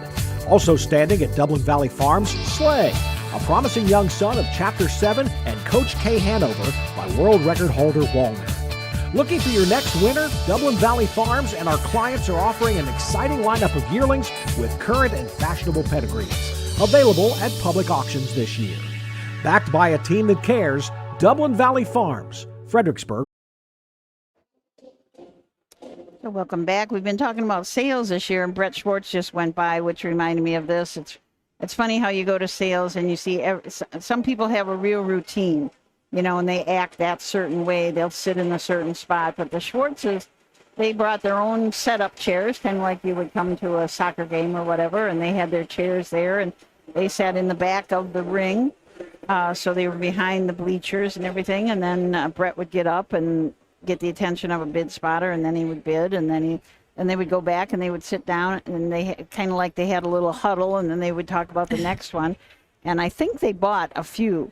I'm not sure exactly how many, but I think that Brett was getting up and down a lot to do some bidding. So always interesting how people do that. The last horses that my dad bought, my dad was in his 80s when he went to bid on that horse, and he sat down right in front of the bid spotter, and he said, "I'm going to buy this horse. Keep your eye on me." I said, "Dad, you probably paid a couple $1,000s more by doing that." More than you needed to. Right. But he wanted to make sure that he got that horse, no other one. That was what he wanted. So everybody's got their ways. I had my eye on one yesterday at the Buckeye. We didn't have going. We have too many yearlings already, and so we didn't end up going. And usually we have a lot of luck at Buckeye. we have a lot of luck. We've had a lot of nice horses. I actually think our red horse, Rose Run Ulysses, who's now only $3,000, less than $3,000 away from $500,000. Oh, wow. I think he came out of the Buckeye. One of more of our expensive ones. We didn't like to pay more than like 20. That was our top end. If it was really nice for us, bred horse, we liked a lot of ROI or possibility of a lot of ROI, but I had my eye on one. It was hit 14, and that's why I looked at the sale results yesterday. Went for 18,000, and Nicehonger got it. So I was all right. I'll keep an eye on that one. I'll reach you on for that one. It was a what was it? I think it was a Philly Pacer. I can't remember if it was a colt or a filly, but I think it was a filly that I liked. No, it was a colt. I lied. It was the first colt out of something. Oh, okay. And I was like, I always grew up, hearing you want to buy the first colt. You want to buy the first colt. And it's talking more about sales that I mentioned. There's kind of a new one on the block. It's called the Midwest Standardbred horse sale. I believe that's morphed for its transition from a different. I think so too. That's the one that Hoosier Jamie Classic, right? That's the one that Jamie McCumber's manager of, I think. Yes, yep. Yeah. And they're selling actually maybe next week or the week after, and they've got Mocha Hill and Rose Run Allison both selling in that. Yep, wow. In that mix sell there. Yeah, there is a lot of horses for sale. There was always those Mid-Ohio, I think it's called the Mid-Ohio trotting sale, and it's a lot of Amish horses, a lot of buggy horses, but there's some good race horses that come out of some of those sales too. So it's you never know. You just got to go to them all.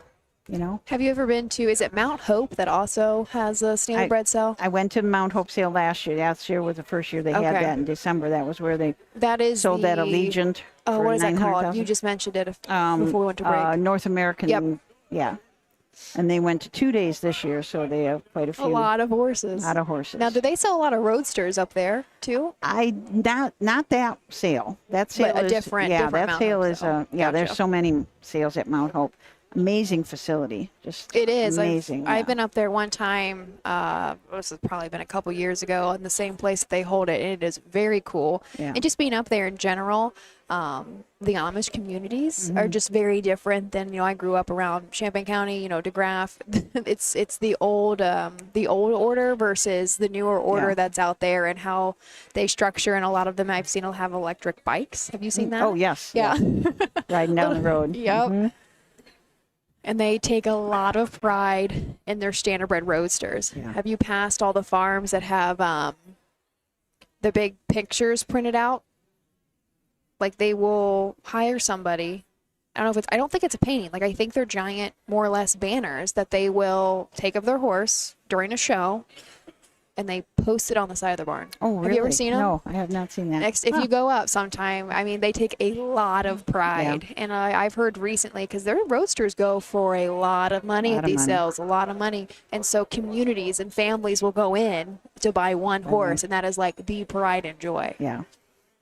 It's a big thing, and I think a lot of those used to be non-registered standardbreds. Now they are registering them, so it's changed a little in the past, I would say 5-6 years, that they're valuing the standardbreds a little bit more by being registered now. So that has altered the way that USTA is even functioning as a breed organization, right? They one of the girls that we work with now quite a lot, Jordan.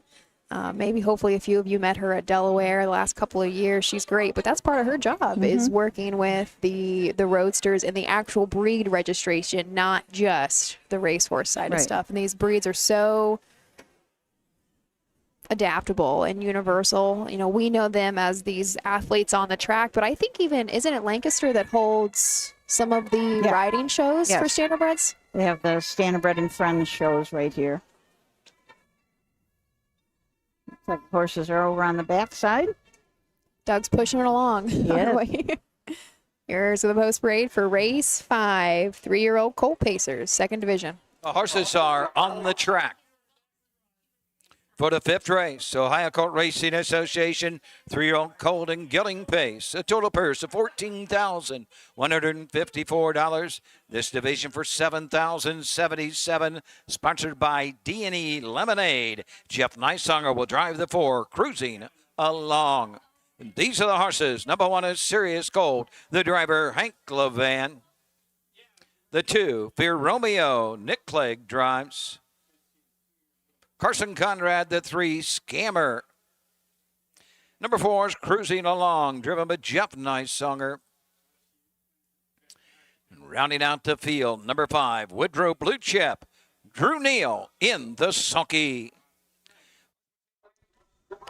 Talk about that this this race is sponsored by D&E Lemonade. And I remember a few years ago back here, they would bring lemonade out to the drivers. They would bring out, which sometimes ended up to be a little awkward. Yeah. A field of 5 for the 5th. 3-year-old Cole Pacer, second division, $7,077. We are going for here. The rail horse, Serious Cold, Hank Levan trains and drives. This is a Fear of the Dragon gelding out of a Some Beach, Somewhere mare, Serious Filly. Levan Stables, Megan Levan and Richard Freeze of Northfield, Ohio do own. 27 seasonal starts, 1 win, an additional 10 board hits. Almost $17,000 made in 2025. Last start was at Dayton in the Fair Stakes, was 4th there and won 55-3, final quarter 29-3. And that seems to be one of the best beaten times, but has a lifetime mark set earlier this year at Ottawa in 2:03 flat. Betty Kimber and Nick Clegg all team up with the 2-horse Fear Romeo, a Fear the Dragon out of an Always a Virgin mare, Lady Capulet. 24 starts on the year, 4 wins, 3 seconds, and 3 thirds, almost $16,000 in earnings. Did not start as a 2-year-old. Lifetime mark is 2-1 at Jefferson, but 4 starts back, 1 at Worcester in 2-4. The 3-horse Scammer, Carson Conrad for Stevie Carter. This is a Fool Me Once gelding owned out of Connecticut. 26 seasonal starts with 5 wins, 4 second, and a single third-place finish. Was shut down a little bit early. I want to say Stevie starts his horses more than 7 times, right? I'm trying to think. He is one that will go a little bit more than that, but only 7 starts last year as a freshman. Seems to be the right choice. He's already made $40,000 as a sophomore this year. 2 back at Old Washington, had a second-place finish in 2 minutes and 2 fifths. However, at Dayton in the Fair Stake, although out of the money, won his mile in 1:56-1. Cruising along from the 4-hole for trainer Travis Redden. John Ackley, Washington Courthouse, owns this horse. It's a Catch the Fire out of a Yankee Cruiser mare, Yankees Royalty. Got a mark of 54-2 at Miami Valley. Woodrow Blue Chip is the 5. I have Drew Neal down. I don't know if Drew is here. Yeah. Is he here? Okay, perfect. Ryan Miller trains, coming off a 3rd-place finish in the $75,000 Buckeye Stallion Series Championship. Went up there and won 54 flat, $70,000 made on the year for this lather-up gelding. Oh, gosh. Jan, here they come.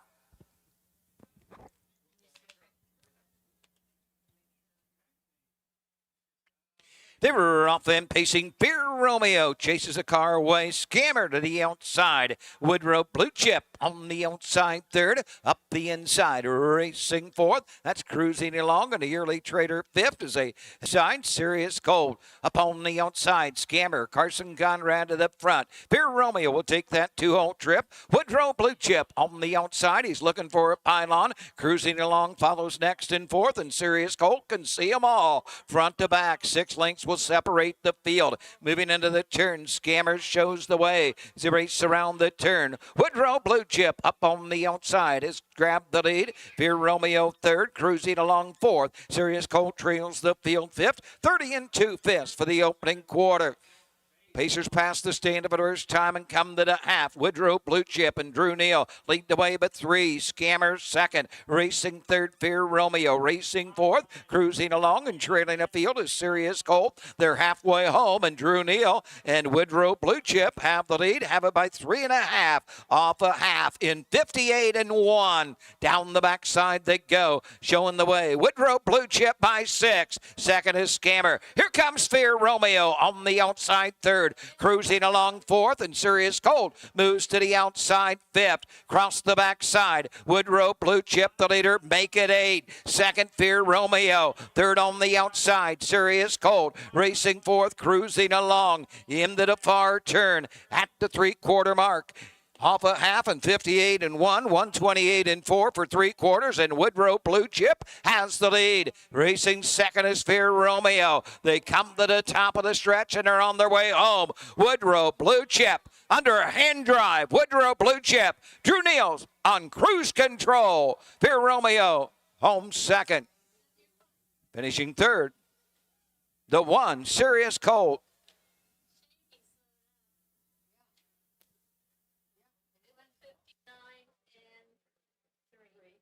159 3/5. 159 3/5 for Woodrow Blue Chip. Went off, the 1-2 favorite. Big day for Yeah, Ryan Miller. Really. That is now 3 wins. Ryan triples up already in just 5 races. And for Drew Neal, I think that's his first drive of the day and also going to make that his first win. They said at the sale, Ryan said, I really like coming to Lancaster. So I think it's more than just the fair food. I was a little concerned that Drew had popped the earplugs at the half already. I know. And I thought, Yeah. But he certainly stayed right at it. Came home a little bit slow, but didn't have to worry about getting beat. We don't have the track records broken up by divisions here. We do. Do we just the overall? Just the overall, I think. It was Ocean Pearl, right? Is she the... That is the past track record. Okay. In 2023, all-age pace was Torig Sealster. Oh, wow. 157 and 4. Ocean Pearl, the mother of Ocean Rock? Yeah. Yep. In the Ohio Hall of Fame, right? Yeah. Ocean Pearl is. Is she? Yeah, Chip Noble, I think. Yep, Chip trained and drove. Here comes Drew Neal back into the winner's circle. Ryan Miller's 3rd training victory of the day. Is Ryan even in the winner's circle? No, he's not. He was. He's probably warming other things up. Let's be honest. I actually think he might be. Or.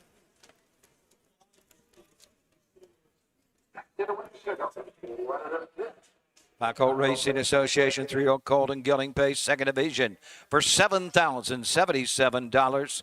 Sponsored by D&L Lemonade, number 5, Woodrow Blue Chip. 3-year-old Big-Hearted son of Lather Up. Albemarle Racing Stable, Red Racer, Roger Miller, Jeff Banky, and W. Rufinock, all of Ohio. Ryan Miller trains. Ryan gets his 3rd training win of the day. Drew Neal in the sulky. Drew, the leading driver, with over 130 wins at the fairs this season. It's 260 and 220. Exacta 5'2", 3280.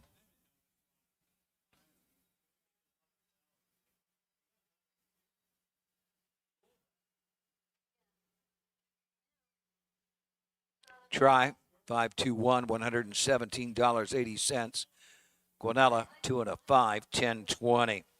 Number 1 Serious Colt 3, 2 Fair Romeo 2, 3 Scammer 5, the 4 Cruising along 4 and a 5 Woodrow Blue Chip, the winner 159 and 3. 30 and 2 Fist, 58 and 1, 128 and 4.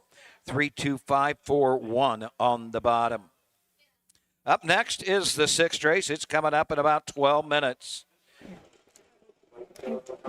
I did see that D&E Lemonade. They did hand him a. Oh yeah, he's walking back across. Drew. Yeah, he's walking back across. He's got the lemonade, and this is Ryan's last horse in the day. So it is okay. He's at a food place. Man, to only have so how many horses did he have in? If we flip to the farmer program, I think just the 3. Just the 3. Yeah.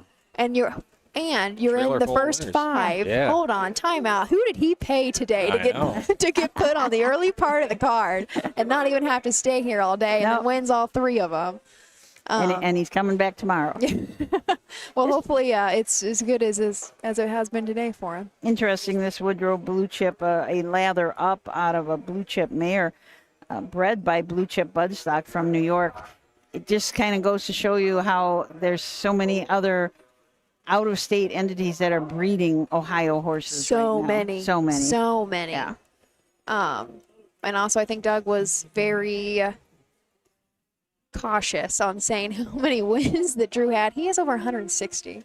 Last fair I was at, He hit wow. 160. Wow. And that is by far the leading record. Yeah. I don't even know who is sitting in second as far as, fair drivers go. Yeah. Because Drew has just had a fantastic year. Yeah. The previous record was set maybe 2022-23. Ronnie Gillespie had 120 wins. Yeah. But Drew, that's probably 165, I think, for Drew this year. Wow. That's a ton. That's a ton of wins. Is that the only? Let's look and see how many other drives he had. Yeah, he's got a few more. He's got one in the 9th and the 10th. Also. Not very many races tomorrow, though. Unfortunately, that's Right. going to be the thing. Is there's only 6 races tomorrow. It would be a feat to hit 170. It's a feat to hit over 100. Yeah. There was a time where there's no way that somebody can win 100 races in a season. Then it's happening every single year. It really is. It's very I cool. remember when that was Ronnie's goal, was to beat 100. Yep. And when he got to that 100, I remember being down in the winner's circle with him, and we didn't have much of a sign, but we had a sign that said 100. Did you happen to see him down at the sale yesterday? I did see him. I would have been following him around. I know. I thought what he that had circled in his book. Yep. He's been doing pretty good at these sales here the last few years. He told me that I think he's moving to Winner's Circle after. Do you know that? Oh, really? He is? Yeah, I don't think he's going. Okay, we still got a few months because he is, I'm assuming, going to go back down to Mississippi for the winter like he normally does, and then I don't think he's going back to Dark County. He said that he plans on going to Winner's Circle. This upcoming season. I saw him a lot. Most of the time I saw him, he was alone. He was just walking around with his book. Of course, I was in the back, so I wasn't where he was looking at horses. But you're right, it would have been. I'm telling you, him and Dalton put time into those sales. I mean, he puts a lot of time into those things, watching the videos and looking up third dams and all kinds. I mean, just I don't think it's just a coincidence, it's a freak accident that he keeps getting pulling these nice ones. No, not at all. And they've made a little bit of money. They keep spending. It's not just a $3,000. It's going to be getting a little easier to do. Make a next gen champion out of a $60,000 trotter yearling instead of a $10,000 yearling. But he does seem to still like the bargains. Oh yeah. I don't think he's ever going to be a big spender. No. Not considering what they usually go for now, right? Yeah. But I saw that JD, I don't know if JD's on today, but for the BSS championship when you guys were live, he had put in the comments that he was hoping somebody would ask Ronnie about where he's going to shoot Big Ranger next year. I did get to talk to him after the Ohio Sire Stake Championships, now a couple weekends ago. I don't think he quite said exactly where he planned on pointing him, but they're going bigger. They're going Grand Circuit for sure, and there's no reason they shouldn't. Why not give him a try? Right? He's an absolute freak, so he's good. Such a great horse. So that is 5 in the book. 6 coming up is a 2-year-old Colt Pace, the 2nd division, and we're going to be right back to take a look at all 6 in this race after this. Cool Winds Farm is one of Ohio's premier standardbred breeding farms. Cool Winds stands the popular Dancin' Yankee, jug winner Southwind Aussie, and the royally bred Western Fame. Cool Winds Farm is proud to present our yearling consignments at the Ohio Selected Jug Sale at Pickaway on Friday, September 12th, and at the Standardbred Horse Sale in Harrisburg during the cool winds of November.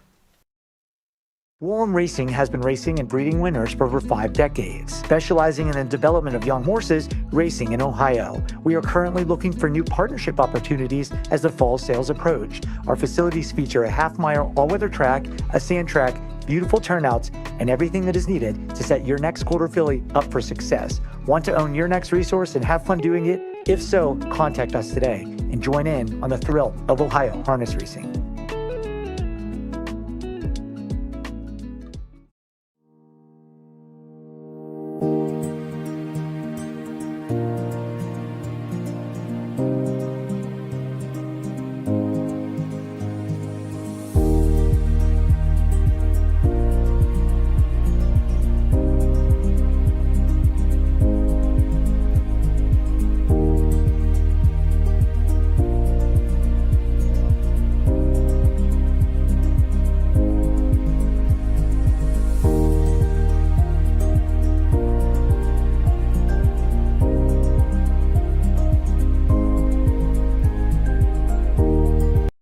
Have you heard about Bob? It's the Buckeye Owner Bonus, the Ohio Harness Horsemen's Association's new incentive program. The program is for people who purchase yearlings or retain their homebreds out of mares registered and eligible for the OHHA's Breeders' Award program at the upcoming 2025 sales. The total bonus will be 1/2 the amount designated for that year's Breeders' Award program. For more information about the Buckeye Owner Bonus, visit OHHA.com or call 614-221-3650. We're talking about Brett Schwartz buying those horses, and Robin, Brett's wife, said he bought more than what he told me he would buy. Maybe I spilled the beans here. Sorry about that, Brett. How is the, we just had a commercial about Bob. That's brand new. Mm-hmm. Next year's, right? Next year's yearlings? Yes. Well, it would be next year's 2-year-olds. Right. After their 2-year-old year next in 26, they'll get paid out. A tremendous amount of questions about that at the sales. I was going to ask how that was going over for you. Yeah. I printed up a little thing, but people, they wanted to hear about it. So, yeah, lots of questions, but it's just a really good idea. It was a great concept. And people said, well, what do I have to do? What do I have to do? You don't have to do anything. If you bought a horse that's Bob eligible, you are set. You do not have to re-up it or anything in a year. Yep. You are done as long as that mare met all those requirements and you're Bob eligible. You just kind of wait for your check. And then truthfully, if you were not the breeder, that's already out of your control because it really goes back into the Breeders' Awards. Correct. Right? Correct. And you have to own that horse at what was the date? November 1st? November 1st. Yep.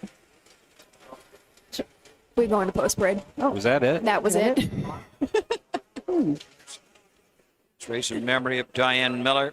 Number 1, Just a Legend. The driver, Drew Neal. Number 2, Dragon's Side, driven by Roy Wilson. 3, Dark Gable, Jason Beatty up. The 4, Luck Be My Legend. Manny Miller with the lines. And 5 is our Cold and Many Color, Jeff Nicesonger from the second tier. The 6, Pumpkin Skin. Nick Clegg is in the sulky. Got a quick trivia question before we introduce this field. Trudy and Bill Peters said the Marion County Fair at Marion once again this year had far and away the most entries into the Ohio Fair Fund's 2- and 3-year-old colt and filly stakes. What fair had the second most entries? So you all think about that while we introduce the horses. Okay, let's do it. I do think, I say coming into front of the grandstand, we kind of missed the post braids. Apologies for that, but that is Drew Neal. Now on the 1, Just a Legend for Brett Schwartz. This is a bit of a legend in gelding. Last start, he was 7th place 6, unfortunately out of the money. Looks like he just got shuffled back as some traffic. Dayton, that was a pari-mutuel start, 2-year-old non-winners of 1. Still paced his mile, though, in 1:57 and 2. 13 seasonal starts on the year. Still looking to break the maiden, but it has hit the board a total of 6 times. Over $10,000 made for Just a Legend, originally a $7,000 purchase at the Blooded Horse sale, and is owned by Stephen Sexton of Xenia, Ohio. Dragon Sai and Roy Wilson from the 2-hole for trainer April Roach. Mary Dawson, the owner and breeder of this Fear the Dragon colt. It's out of the Ponderosa mare Sigh of Relief. Just 8 starts this year, 1 second and 1 third, earned a little over $4,300. Last start out, though, raced at Dayton in a non-winners or 2-year-old non-winners of 1 race and did pace his mile in 57 and 3. The 3-horse Jason Beatty for Scott Ferguson, Dark Gable. This is a lost in time gelding out of a Beech Tree mare. 8 seasonal starts, still looking to hit the board for the first time, but has made a little bit of money. Unfortunately, last start in the Fair Stakes at Dayton did make a break in front of the gate. Best beaten time I can see actually came 2 back, and that was at Dayton in a pari-mutuel, non-winners of 1, 2 minutes and 3/5. Luck Be My Legend, Emmanuel Miller will call the shots for trainer Daniel Miller and owner Jerry Miller. This is a bit of a legend out of a Cam Luck mare, Luck Be My Lady. 13 starts this year, no wins or seconds, but does have a couple of third place finishes. 3 starts back, at Delaware did pace his mile in 57-1. Our 5-horse has been one of my favorite names all year to follow around. Our Colt of Many Color. Jeff Nysonger trains and drives. This is a Roan Fool Me Once, owned out of Wilmington. Sis Racing has hit the board 12 of 15 tries, including 4 wins. Last go was the Fair Stakes at Dayton, 156-4 for a second place finish. Team Clegg sends out the 6 Pumpkin Skin, a summa cum laude out of a Shadow Play mare, DG's Shadow Spell. 24 starts on the year, 8 wins. The fastest of those, 158 at Wellington, and the most recent win at Dover in 2-1-4. Swings into the stretch, and here they come. I'll stride to 3 Dark Gable.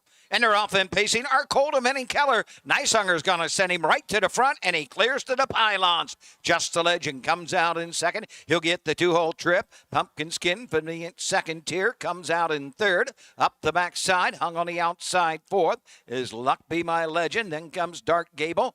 On the backside in the opening quarter. Our Colt of Many Color by a length. Just the Legend second. Third, Pumpkin Skin racing fourth. Dragon Sigh racing fifth. Luck Be My Legend and Dark Gable trails the field. Straight alignment. 2-year-old Colt Pacers by the opening quarter and into the far turn. And our Colt of Many Color shows the way. Second is Just the Legend racing third. Pumpkin Skin racing fourth. Dragon Sigh. Then comes Luck Be My Legend, and at the back of the pack, Dark Gable can see them all. No movement as yet to go after the leader. Our Colt of Many Color leading away by 2. Just a Legend is second. Pumpkin Skin racing third. Dragon Sigh fourth. Fifth on the outside. Luck Be My Legend, and Dark Gable continues to trail the field as they race around the turn and head to the 5/8. Our Colt of Many Color has the lead. Opening quarter was paced in 31-2, the half in 1 minute and 3/5 as they head up the backside. Our Colt of Many Colors got every call, leads it by 5. Pumpkin Skin second, Just a Legend third, Dragon Sigh fourth. Fifth is Luck Be My Legend. Up the inside, Dark Gable, nearing the 3/4 mark. Our Colt of Many Color, looking for his 5th of the season, leads away from Nysunger. Pumpkin Skin second, joining the chase. Dragon Sigh third, Just a Legend fourth, Dark Gable fifth. And the outside, Luck Be My Legend, 3/4, 130 4/5. Field of Pacers come to the top of the stretch. It's our Colt of Many Color. They're off the turn. They're on their way home. Pumpkin Skin is second, coming to the line. He's almost there. Our Colt of Many Color on the line. Our Colt of Many Color from Pumpkin Skin. Dragon Sigh. 2:01 3/5. I do not think I've ever seen a horse get to the front that fast in my life, especially from the far outside. That was smooth for Jeff Nysonger. He knew what he was doing and was going to make it happen no matter what. Out of the 5-hole did not matter. That is 5 wins in 16 tries for our Colt of Many Color. And not a new lifetime mark, however, but we did go in 2:01-3 here. But he's been right there all the time. I mean, now he is 13 for 16 on the board. Just racing phenomenally. I don't know the owners. I have not had the conversation with any of the connections, but our Colt of Many Color, I think, has to be a play on Dolly Parton, Coat of Many Color. Yeah. Has to be. And of course, he's a roan, so that's going to help you quite a bit. And I think I just read maybe yesterday, the day before, that Dolly Parton is not doing very, very well. I heard that too. But I did hear that maybe she'll be all right. It's just kidney stones. I'm just kidding. Those hurt horribly, but thought I should mention that. Because I've really liked this colt from very early on, and I thought the first time I watched him go, I was like, it has to be a play on Dolly Parton. And I was as a kid, I loved Dolly Parton. So we should let her know. Well, I know who can find out for you. Roger Houston. That is Roger's cousin, maybe some relation to Roger, that owns the track kitchen at Lebanon. Really? Lebanon Raceway, yeah, Gotcha. that owns those horses. Oh, gosh. Very cool. We'll have to get him on We'll there. have to ask him, yeah.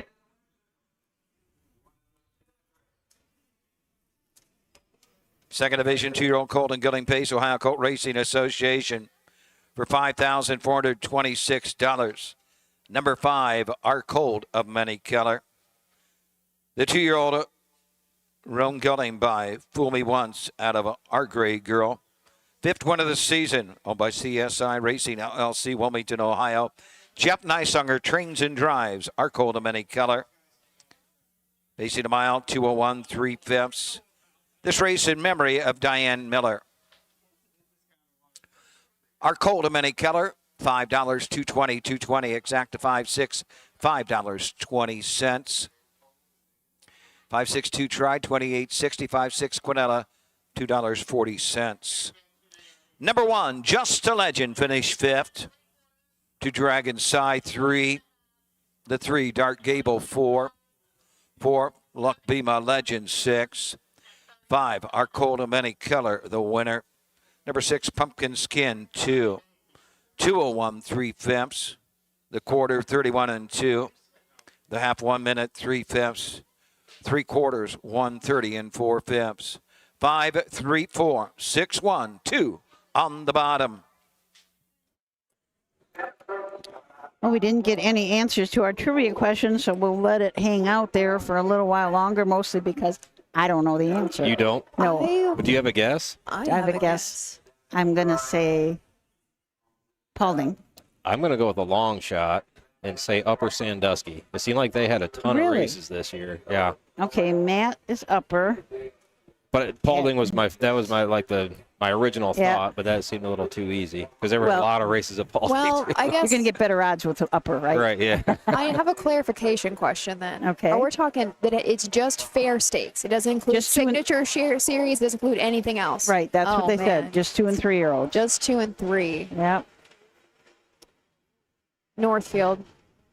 Oh, Summit Summit County. Oh, Yeah, rats. that was a long day. There were a lot of horses there, that's for Yeah, sure. but Oh, that was a long day. what was it? 20? How many this year? Were you there this year with? Because Yes. Jaded. Yeah, I don't even Jaded remember go how this many year. that was. Was it 18 or so? I think it was in I think 20s. I thought it was 20 something. It could have yeah. been.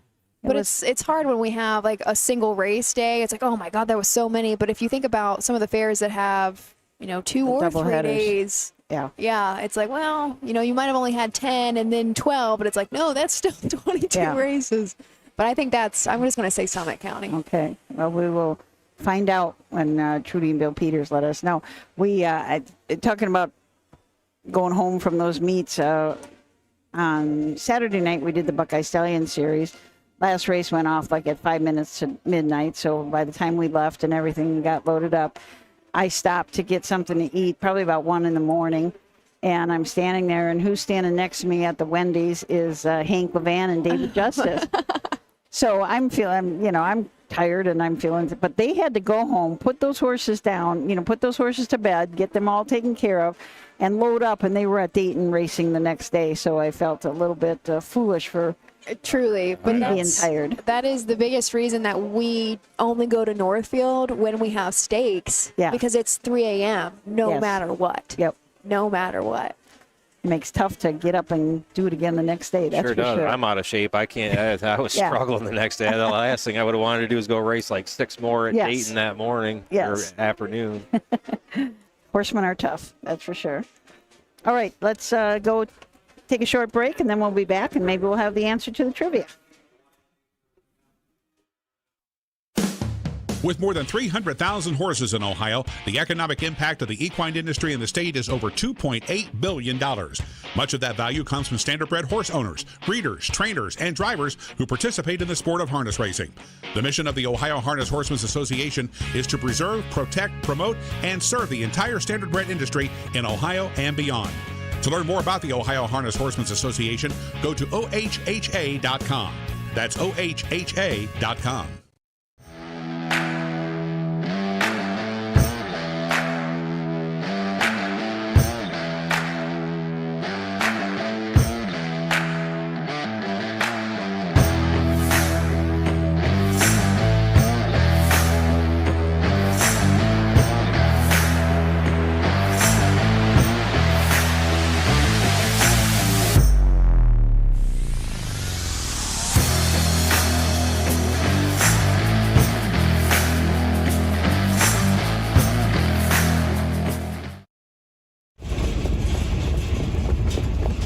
Hi, I'm Dean Gillespie, and I want to tell you about the Ohio Colt Racing Association. There's 19 member fairs, and they sponsor the Partial Futurity in Greenville, Ohio. You need to race in the OCRA. Great racetracks, great people. Bring the kids and come out to the fair, and remember, fair time is fun time.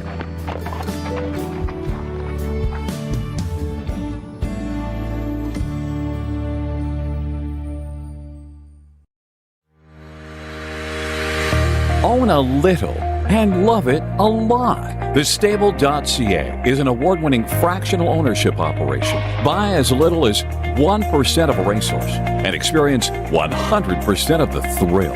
The Stable.ca makes ownership easy, accessible, and affordable. Communication and customer service are at the heart of everything we do. Get started at thestable.ca.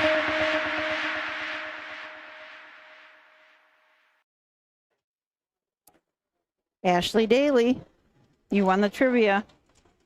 Did I? Northfield had 19 races this year.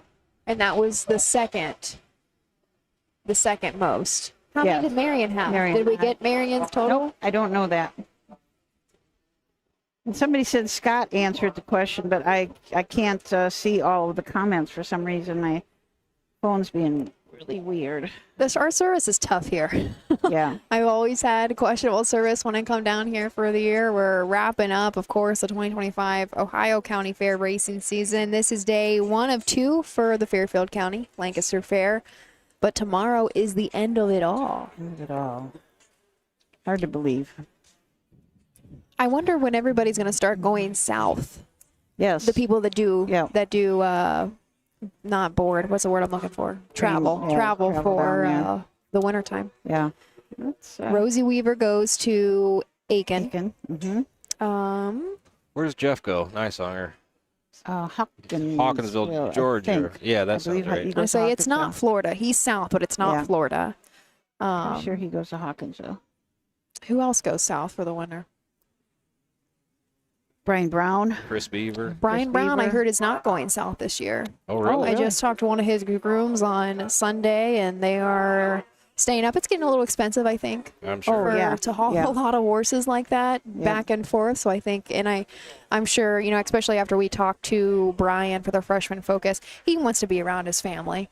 His kids and his grandkids, and they stay up here. They don't go south with him. And I'm sure that was not an easy decision for the stable. But as far as I know, that Brian Brown is not going down. Where does Ron Burke go? He goes to Florida too, doesn't he? Yeah. They got their own place down there. I guess you could kind of expect that, right? Yeah. Right. Of course he does. Yeah. I think they do have other people that train there also, but I think they do, because I remember when they put the 2-year-old list out, the training roster list, it's Ron Burke's place, but a few other people have a handful of horses there. This is quite, if you were sitting out in the middle of the track out on those bleachers, you see people in sleeveless shirts and shorts. And you come up in this grandstand, you could have a hoodie and a sweatshirt on and still not be really warm. I'm definitely a little cold. You should be. I'm a little cold. That's what every year, the first day, I just do not think far enough ahead, because there's just a little bit of a wind tunnel always through this grandstand. And then we're in the shade. And finally, it's starting to cool off for us. But I did hear the call to the post, so maybe we will have the post parade. This is a shorter field, just 4 horses for the 7th. For the 7th race, 3-year-old filly trot, $6,503. Sponsored by the friendly Bremen Bank, a field of 4, no changes, win place exacta, and trifecta wagering. Here's the one, Queen Catherine W., the driver, Alex Hawk.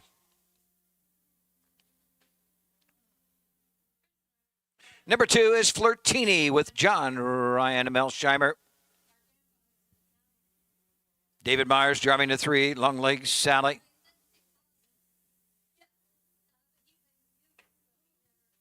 And number 4, Country Diamond Girl. Jeff Nightonger in her sulky. Horse to take 1, score. So when the D&E Lemonade sponsored the race, they brought them lemonade. What shall the Bremen Bank bring them? a little bit of money. Wouldn't be too bad. A little extra on top of the purse. Field of 4 for the 7th race, the second division of 3-year-old filly trotters, $6,503 for this group of girls. On the rail, the 1-horse Queen Catherine W, the Alex Hawk for Earl Owens. This is a Long Tom filly owned by Richard Owens of MacArthur, Ohio. 11 starts on the year, 24 lifetime, and she's still looking to break her maiden. She has hit the board with a single third place finish, and that came some time back, kind of mid-July at Wellston. Was third there in 2:09. She's made $11,000 lifetime.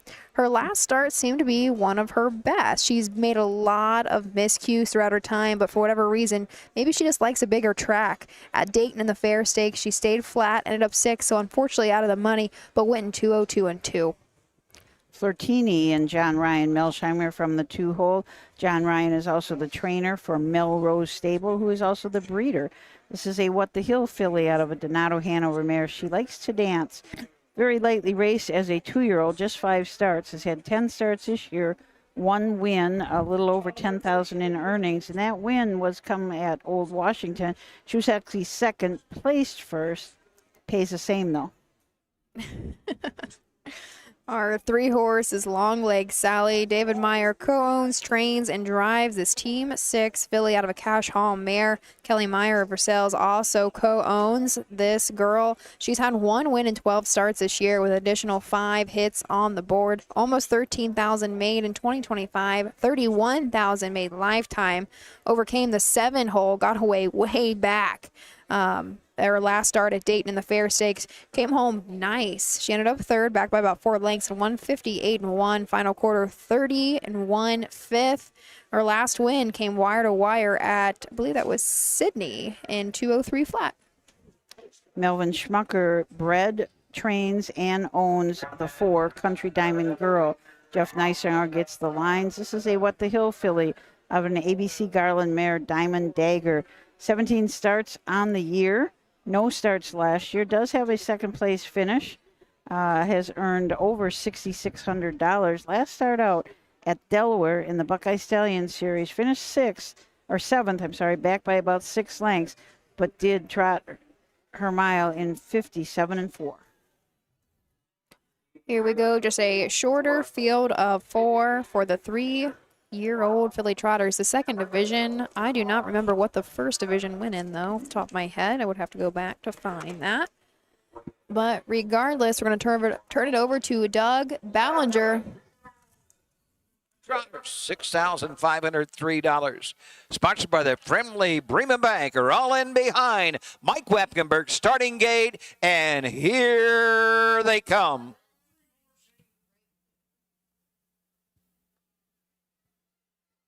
They were up and trotting. Flirtini goes right to the front. Queen Catherine W comes out in second, into the turn third. Country Diamond Girl and trailing up field. Long Leg Sally by the opening 8th and a leader. Flirtini jumps it off. Queen Catherine W has grabbed the lead. Flirtini after that miscue. Races second up the inside. Long Leg Sally and trailing the field. Country Diamond Girl after that break. On over to the opening quarter, they trot and on top of the field.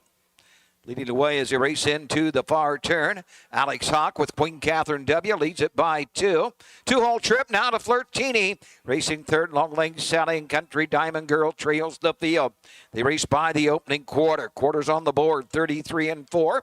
They pass the stand for the first time, and Queen Catherine W shows the way. Flirtini will move to the outside, now back to the inside second. Long Leg Sally is third, about 8 from the leaders. Country Diamond Girl way back. She can see them all. They're halfway home. And Queen Catherine W, 3-year-old bay filly Long Tom leads the way by a length. Flirtini second, third Long Leg Sally, fourth Country Diamond Girl. They're halfway home in 104 3/5 to the 5/8 they trot down the backside. Queen Catherine W. But here comes Flirtini on the outside. Long Lake Sally joins the chase third. Fourth Country Diamond Girl across the backside. Flirtini trying to clear. Queen Catherine W. doesn't want to give it up easy. Long Lake Sally third. Country Diamond Girl trails the field. Across the backside for the final time. They're into the far turn. Queen Catherine W. battles back, but is all stride. Queen Catherine W. is all stride. Flirtini on the outside grabs the lead. Long Lake Sally is in the chase for Flirtini,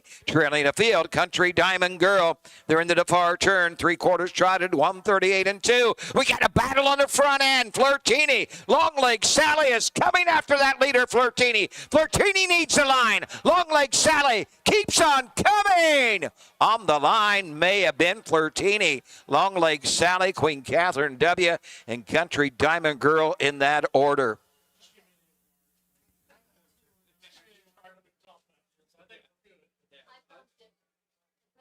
$209 3/5. Inquiry sign is posted. Inquiry hold. All tickets, please. Well, that was an incredibly exciting finish for a race where all the horses ran. Every single one of them made a break. Every single one. Wow. I'm going to assume that the inquiry might be against the unofficial winner because of the break by our one horse in the turn, but it's not easy for us to see the entirety of this track because there's a lot of stuff going on in the middle of it. And that's what the Queen Catherine W. I was really hoping was going to stay flat, but I didn't know if she was going to get rattled with Flirtini coming back at her.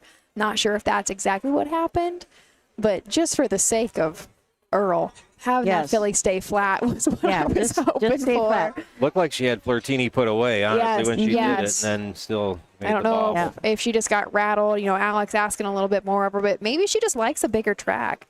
We've really only seen her on, the half-mile fair tracks, and they're all funky kinds of shapes. But then she did really well last week at Dayton as far as staying flat and went 202 at a piece. Yeah. I really like this filly here, Flirtini. She's just a big, good-looking filly. I like the way she trots.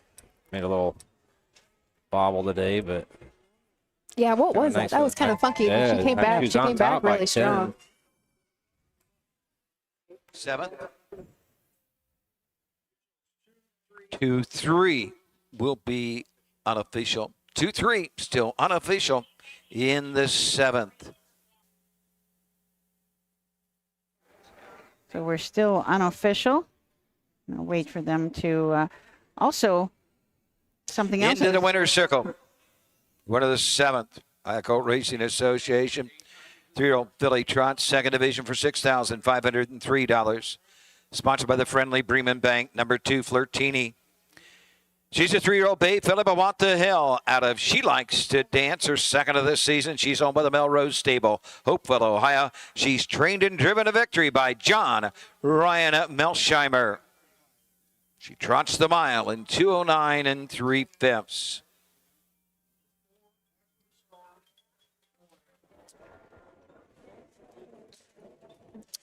Looks like we are official, though. Okay. 48.80. 2-3 exact at $8. Number 1, Queen Catherine W. 3. 2, Flirtini, the winner. The 3, Long Leg Sally 2. 4, Country Diamond Girl 4. 2:09 3/5. 33 and 4, 104 and 3, 138 and 2. 3, 1, 2, 4 on the bottom. 8th race in about 12 minutes. A field of 6. So 209 and 3 for our winner, Flirtini. That's going to make 2 on the year. And 11 tries for her. And she adds another 3,200 or so to her bankroll. I kind of jumped the gun when I said Northfield because that was wrong. It was wrong, the okay. fair with the second most entries is one none of us picked, Delaware.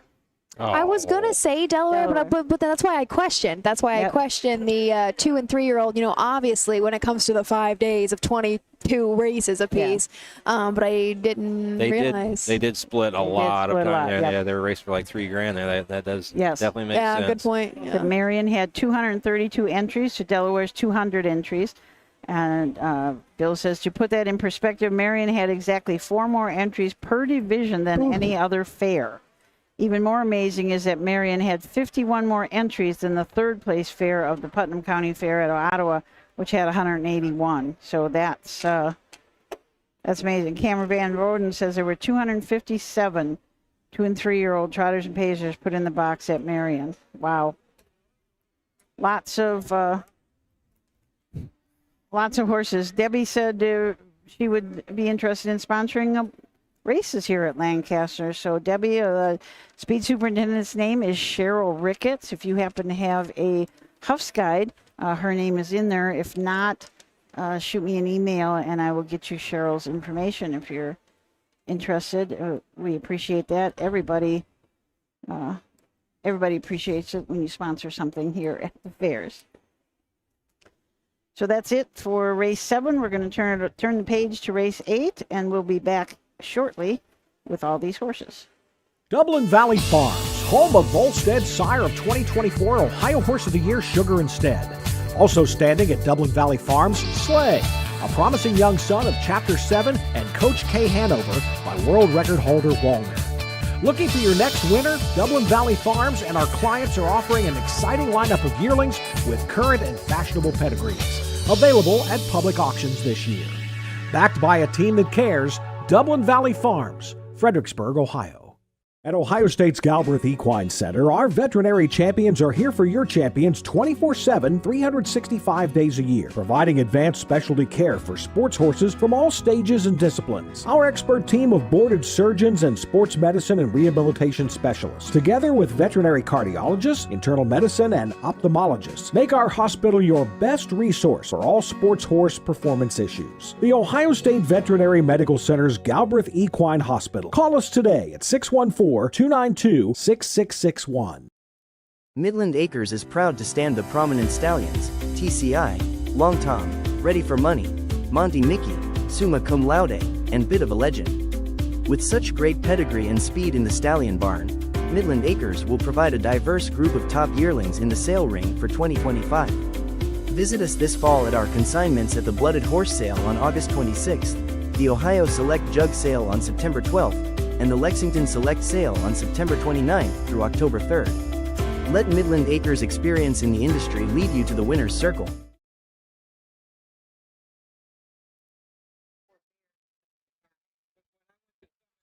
Welcome back. Race 8 of 10 coming up here at the Fairfield County Fair in Lancaster. Our next is the 3rd division of 2-year-old colt pacers, $5,426. This is a full field, 6 horses now to go behind the gate for this division. Susan, we said earlier, I can't believe that our 2-year-old colt split into 3 divisions to begin with, but then we even have a trailer in here. Like, where? Middle of the season, or it wasn't, I shouldn't even say the middle, recently, was it right before Delaware? I was like, where are all of these entries coming from? Because we had 4 fairs in a single day. It had to be Labor Day weekend. We had 4 fairs, and they were all huge cards, huge cards.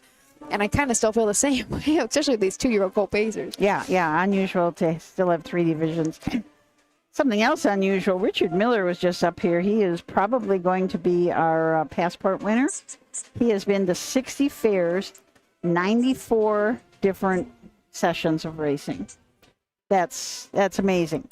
He is a retired carpenter, retired this year, and decided that he was going to go to as many fairs as he could. So he certainly did. He did that. He saw a lot of Ohio and a lot of really cool fairs, didn't he? Yeah, absolutely. And I love it. His email is overchecked.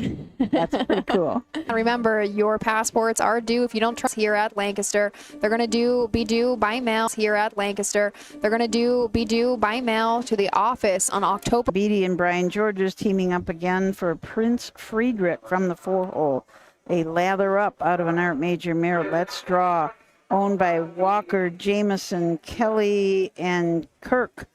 This is a horse was bred by Marvin Troyer. It had 9 starts this year, 2 wins, 2 seconds, and a third. Those 2 wins were back-to-back at Wilmington and Ottawa. Fastest of them at Wilmington in 59-1. Our 5-horse Alex Hawk will drive Lane Summa Boy for Shelby Cheadle, who owns and trains this black gelding by summa cum laude out of a well-said mare, Don't Speak. One that is trying to break the maiden here today, but 14 seasonal starts, has hit the board a total of 3 times to make about $6,700. Last go was at Dayton in the Fair Stakes. 5th place, 4th, went the mile in 2 minutes and 1/5. Keen Finale from the second tier. Drew Neal up for trainer Brett Schwartz. Brett, Racehorse Express, and Harrington are the owners. A Racing Hill out of a Santana Blue Chip mare, Keen Santana. 11 starts on the year, 1 win. That was back at Washington Courthouse in 2, 4, and 1. Horses are headed to the gate around the turn. I believe John Ingram is our starter today. Always good to have John here. And we're going to turn it over to Doug Ballinger for the call of the 8th. Starting gate. Here they come.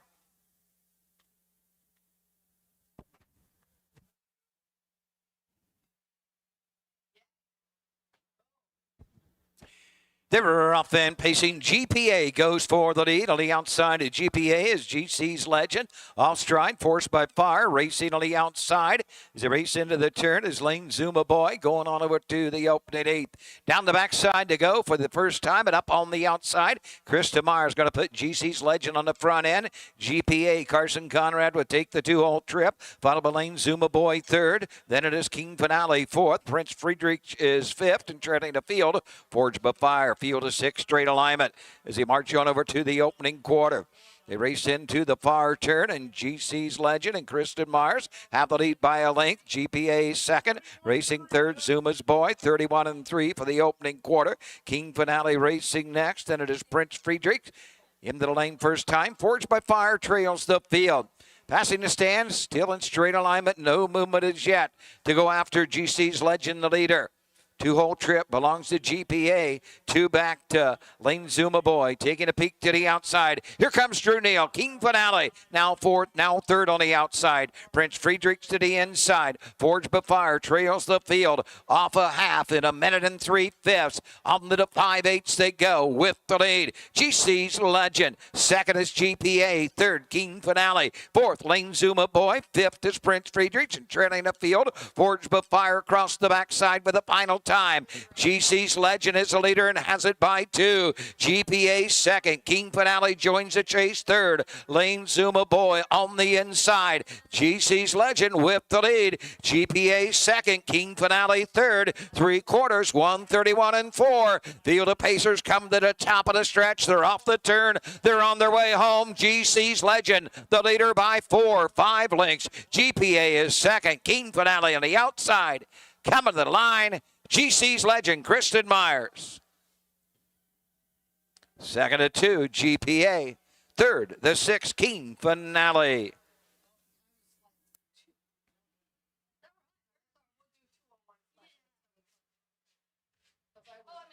The mile 2:01. 2:01 for our winner, GC's Legend, driven by Christian Myers. That is now 2 in a row for this bit of a legend and gelding. 7 wins and 13 seasonal goes. Very nice season. 7 wins, a 2nd and a 3rd. Earned now $23,000. It's a really nice 2-year-old season.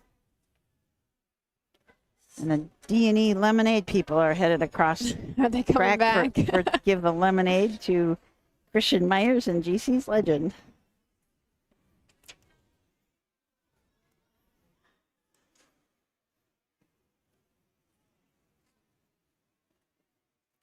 That was of course our last division of these freshman colt pacers. If we flip back.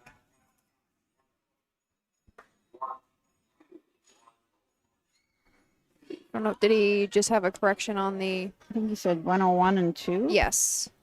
Was that the half then?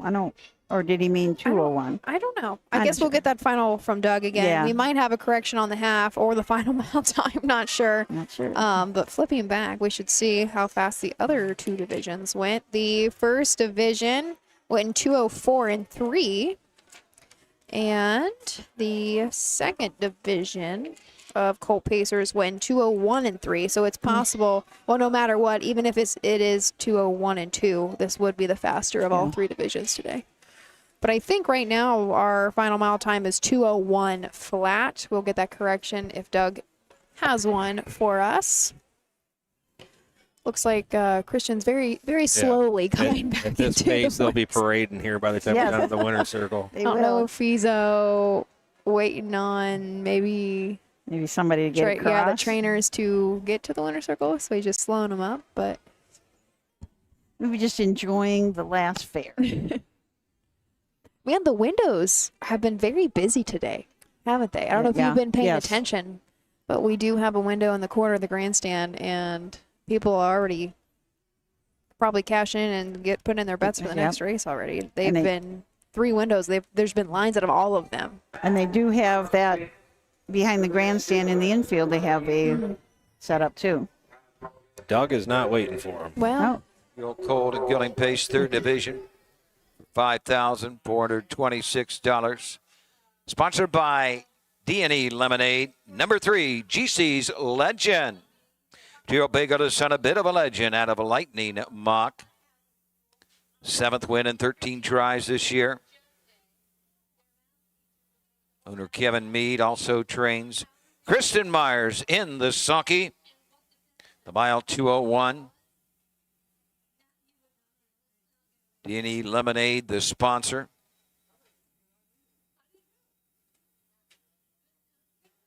GC's Legend, 360, 240, 220, exacta 3.2, 520.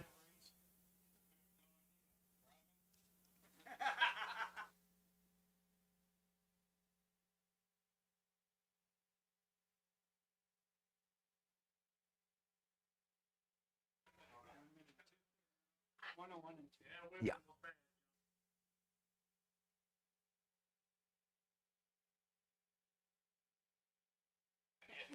Results are official. Number 1, Forge But Fire, 6. 2, GPA 2, the 3, GC's Legend, a winner. 4, Prince Friedrichs 4, 5, Lane Zuma Boy 5, 6, King Finale 3. 326 try. Give you that price momentarily.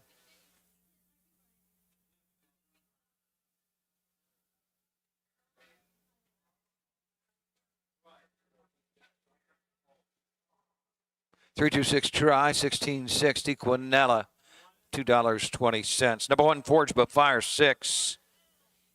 Number 2, GPA 2, the 3, GC's Legend, the winner, 4, Prince Friedrichs 4, 5, Lane Zuma Boy 5, 6, King Finale 3, 201. 31-3, 101-2, 131-4, 621, 453 on the bottom. 9th race comes up next. Dylan Fagan. There we go. Official for the 8th. Turning the page. Race number 9 up next. The penultimate 2nd division of 2-year-old Philly Pacers. Looks like we have a field of 5, just 1 change. I think Dylan Fagan is now going to drive the 4 if you're following along with the program. Burning Spirit now driven by Dylan Fagan. Race number 9 coming up next. Join us in just a moment. We'll tell you all about the field. The Ohio equine industry needs your help. I'm Scott Mogan, president of the Ohio Harness Horsemen Association. With over 300,000 horses in Ohio, the economic impact of the equine industry in the state is over $2.8 billion. That means jobs that pump millions of dollars into the local economy and support thousands of families. For Ohio's equine industry to remain strong, we need to send a clear message to our legislators about the important role that the agricultural small businesses play in Ohio's economy. To do that, we need your help. PACER, the Political Action Committee for Equine Racing, helps support and inform on issues that could positively affect Ohio harness racing. Please consider a donation to PACER. To donate, visit our website at ohha.com or call 614-221-3650. Your donation will help keep harness racing strong in Ohio. Thank you for your support.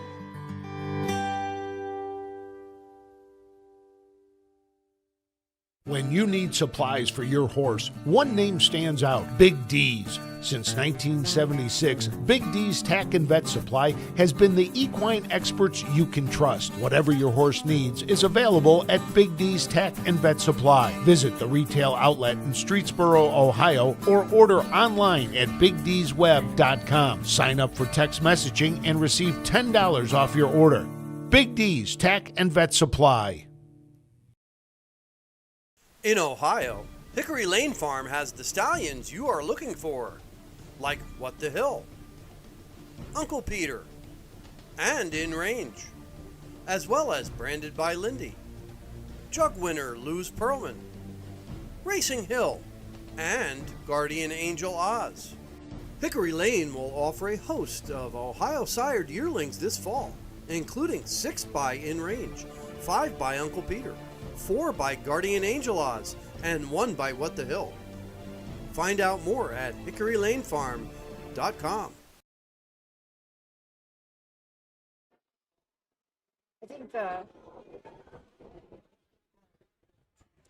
Here we go, the penultimate of the first day of the Lancaster Fair. Race number 9 coming at you momentarily. Second division of 2-year-old filly pacer, $7,597 on the line. A full field of 5. Looks like we have 1 so far out on the track.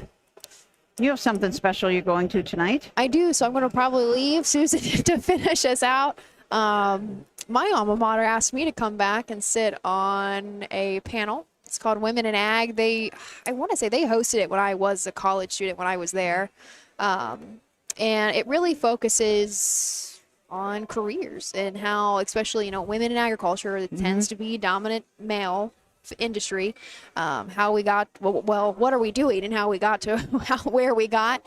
So they asked me to come back, and so I'm going to go sit on a panel and talk to like freshmen, anywhere from freshmen to seniors. I think it tends to be a pretty heavily freshman go to it. So I'm excited. I know that there are total, I think there's just 3 of us actually that are going to be there tonight. Myself, another girl that I graduated with, her name is Trisha. She is an ag teacher, actually at Springfield, a STEM school at Springfield. And there's another alumni that I have not met yet that I'll meet for the first time tonight. We'll sit and I'll get to share what I do with some kids. So I say kids, but they're really, they're all young adults. I should say young adults. But that's pretty neat to be able to do that, to show what else we do, what else is out there in the agriculture industry. Because even growing up in this industry, I would have never, ever, ever dreamed in a million years this is being what I do every day. And I just, having those open conversations that you need to keep your mind open. Yeah. You really do, and you need to build those relationships. I was lucky enough where, I was aware of the industry because I grew up in it. But the path that I even took to get here was not laid out, was not straight. And sometimes you need to hear that from somebody who has been there and done that to reassure, especially as a young student, that it's okay. Nothing's linear in life. Nothing. Nothing is linear in life. So excited to go back. Wilmington College, it's about 2 hours from here. So I drove about 2 hours to get here today from Dayton, and I'm going to drive another 2 hours to get south. And then Wilmington's probably about an hour and a half, I think, south of where I'm living now. So we're talking about all the miles we put on for fair season. I'm going to keep doing it today. Yep. Looks like we are gathered up quickly for the post parade on this one. Turn it over to Doug.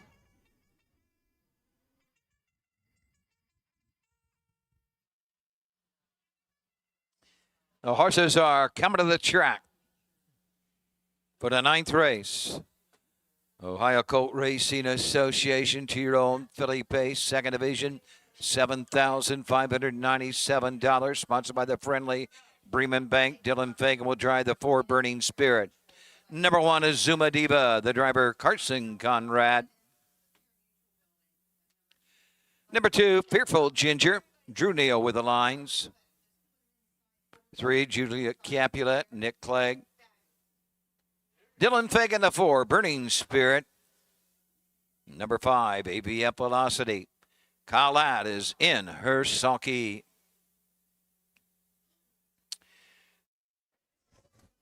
Okay, so there is the field for the 9th, the 2nd division, the 2-year-old filly pacers. Suma Diva and Carson Conrad from the rail for trainer Steve Carter. Willard Taylor and Stephen Carter, the owners, and Willard Taylor was one of the breeders. This is a summa cum laude filly out of a Dragon Again mare, Charismatic Kelsey. 6 wins on the year. Had a win last win was at Marion in 2, 5, and 3. Had 3 wins in a row. Washington Courthouse, Piketon, and Xenia. 2 minutes flat at Piketon, fastest mile. The 2, Fearful Ginger and Drew Neal from the 2. David Warnstadt, the trainer and owner. Emerald Highland Farms, the breeders. This is a Fear the Dragon out of a Shady Shark Hanover mare, Ginger Shark. 6 starts on the year, has not hit the winner's circle yet, but does have a 2nd and 3/3. Earnings of almost $4,000. Last start out at Coshocton did pace mile in 1:59 flat. Juliet Capulet, Nick, Betty, and Kimber Clegg. This is a Fear the Dragon out of an Always a Virgin mare, Lady Capulet. 24 starts on the year with 8 wins, 8 seconds, and 2/3. So this filly has been racing absolutely great. It has just a little bit under $40,000 lifetime earnings and a qualifying mark of 2 minutes and 2/5 at Northfield Park. Last start out at Coshocton was 2nd in 2, 1, and 2. Start before that at Dayton in the Ohio Sire Stakes. Consolation was 7th, but paced her mile in 55 last quarter and 29 and 1. Excuse me. Burning Spirit, Dylan Fagan up for trainer Brett Schwartz. Hired Gun Racing at B. Lyric and Racehorse Express.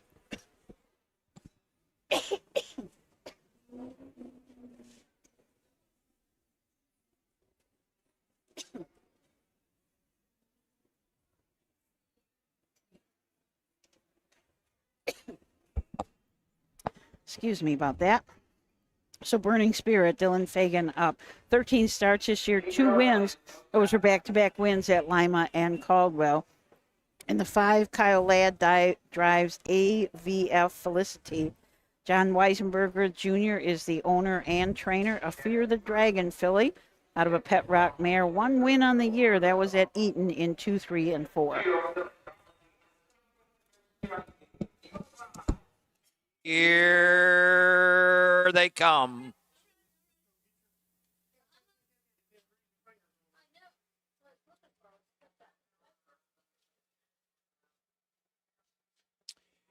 They're off and pacing. Fearful Ginger is sent right to the front. Zuma Diva from the inside. Coming out in 3rd, Julia Capulet. Burning Spirit 4th, and AVF Velocity will be the early trader.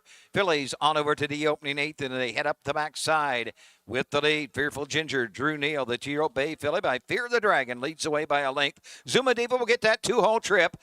3 back to Juliet Capulet, then it's a link to Burning Spirit, 2 back to AVF Velocity. Cross the backside for the first time, Drew Neal. Fearful Ginger have the lead, Zuma Diva 2nd. Racing into the far turn, racing 3rd, that is Juliet Capulet. Burning Spirit and AVF Velocity in that order, front to back. 10 lengths will separate them as they race by the opening quarter.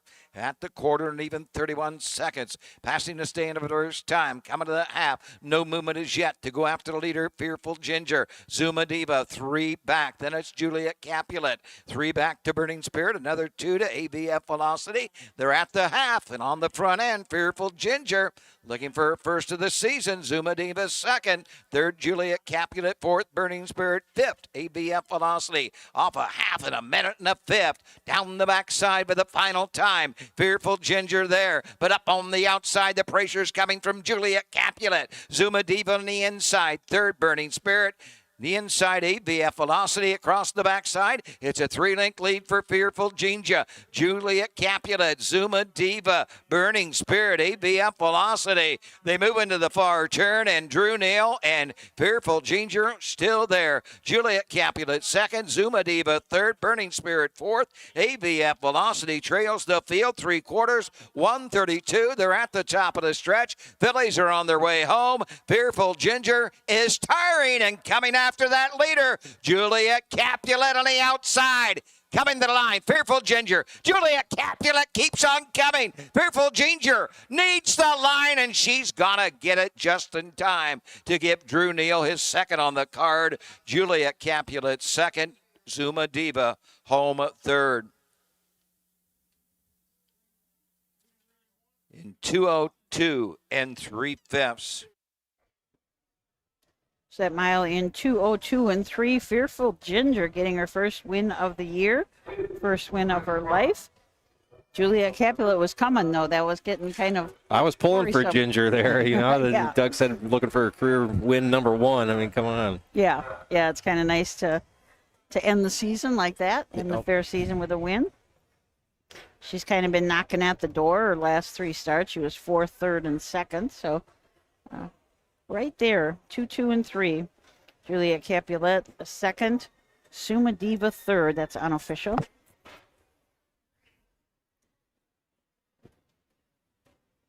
I can't believe that people across from us are sitting in the shade. Like, I would love to go stand in the sun right now for about 5 minutes and get warmed back up. Yeah. It's cool up here in this grandstand. It is. And it always seems to be like that, I think, because there's such a breeze going through here. It definitely whips right through here. Yeah. You're right. I saw a guy down there. He's putting up his blankets for the night show to sit on, and I'll bet he's going to have them wrapped around him in a little bit of a while. What is it tonight? Was it truck pulls or something tonight? Is that what's going on? I did write it down. I saw there was something at 7 o'clock. I can't remember what it was. No, that's tomorrow is the Combine Derby. I don't know what is tonight. Okay. I'm sure it's going to be big. Everything they do here seems to draw a big crowd. Yeah. And it is such a pretty fairgrounds. And you say it's kind of surrounded by hills. It's down in this kind of like a little hollow here. It's just I really wish I could get a shot of the cliff kind of to the right here, but the roof of the grandstand doesn't give us a view of it. It really is something to see. Yeah, it's amazing how far up and the amount of people. I mean, you can drive over there. There's a little parking lot there, and you can drive up and walk up if you're so inclined to walk up to the top. Here comes Fairfield Ginger.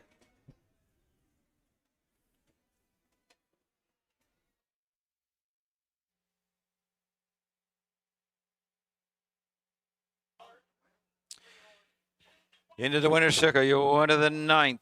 Second division 2-year-old filly pays for $7,597. This race sponsored by the friendly Bremen Bank. Number 2, Fairfield Ginger. She's a 2-year-old bay filly by Fear the Dragon. She's out of Ginger Shark. Her first career win, the mile 2:02 and 3/5. David Bornstaff owns and trains Drew Neal, Ohio's leading driver to county fairs this year. Gets his 2nd of the day. This one behind Fairfield Ginger. Fairfield Ginger, $14. Trifecta, 2, 3, and 1, 27. Quinella, $12.80.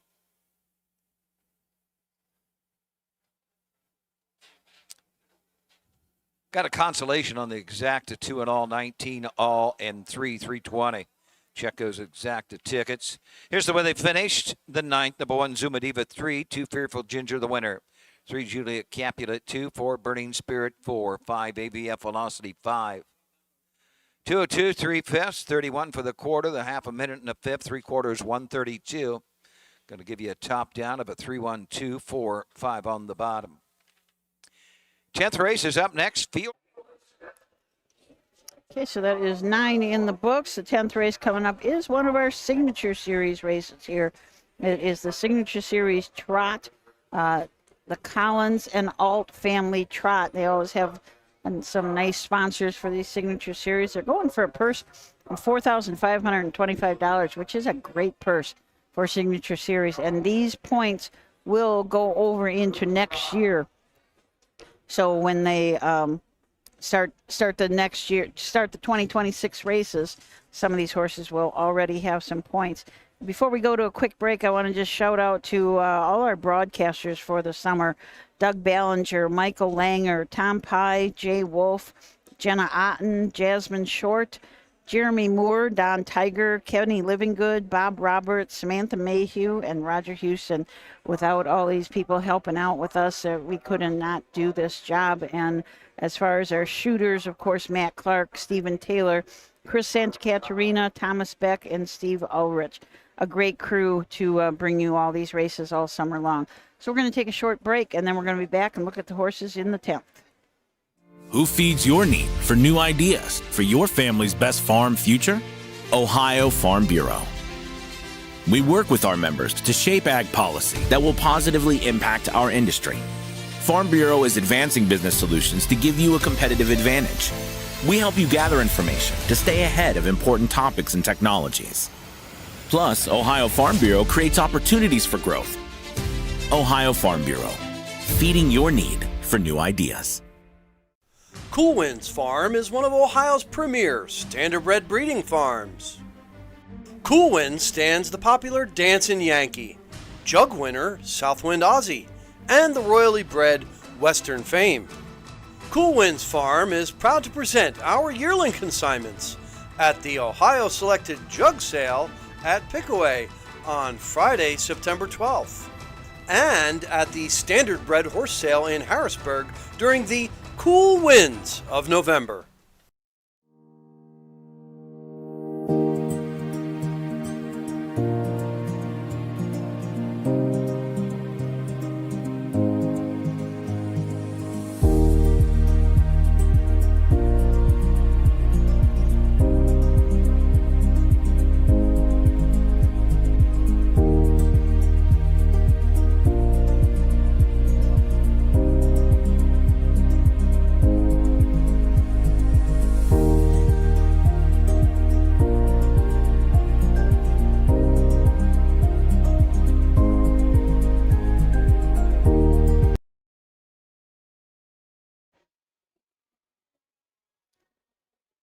Okay, we are back here at the 175th Fairfield County Fair here in Lancaster, Ohio.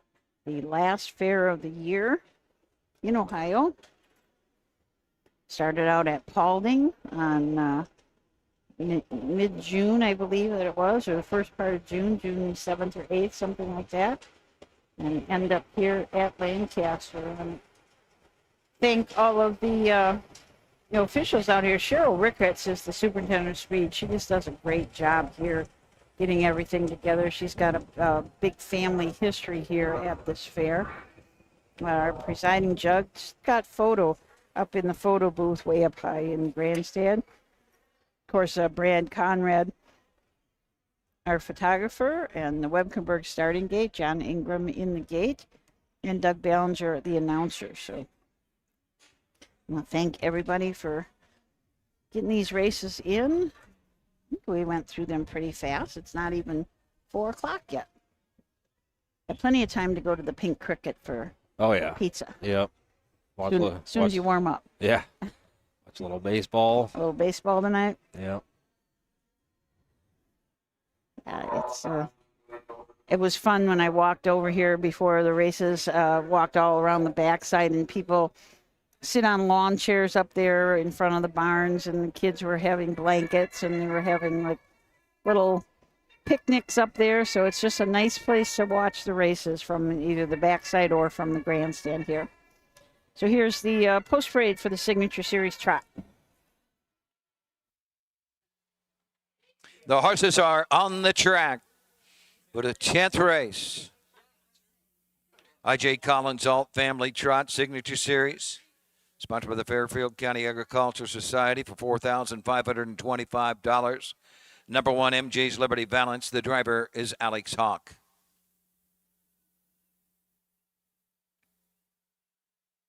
Number 2 is Team L, Hank Levan up.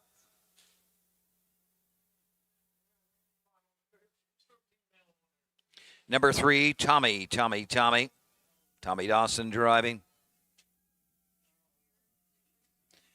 Number 4 is Sultan of Cash with Roger Hughes Jr. The 5, Cassius Lane, Harvey Hirschberger.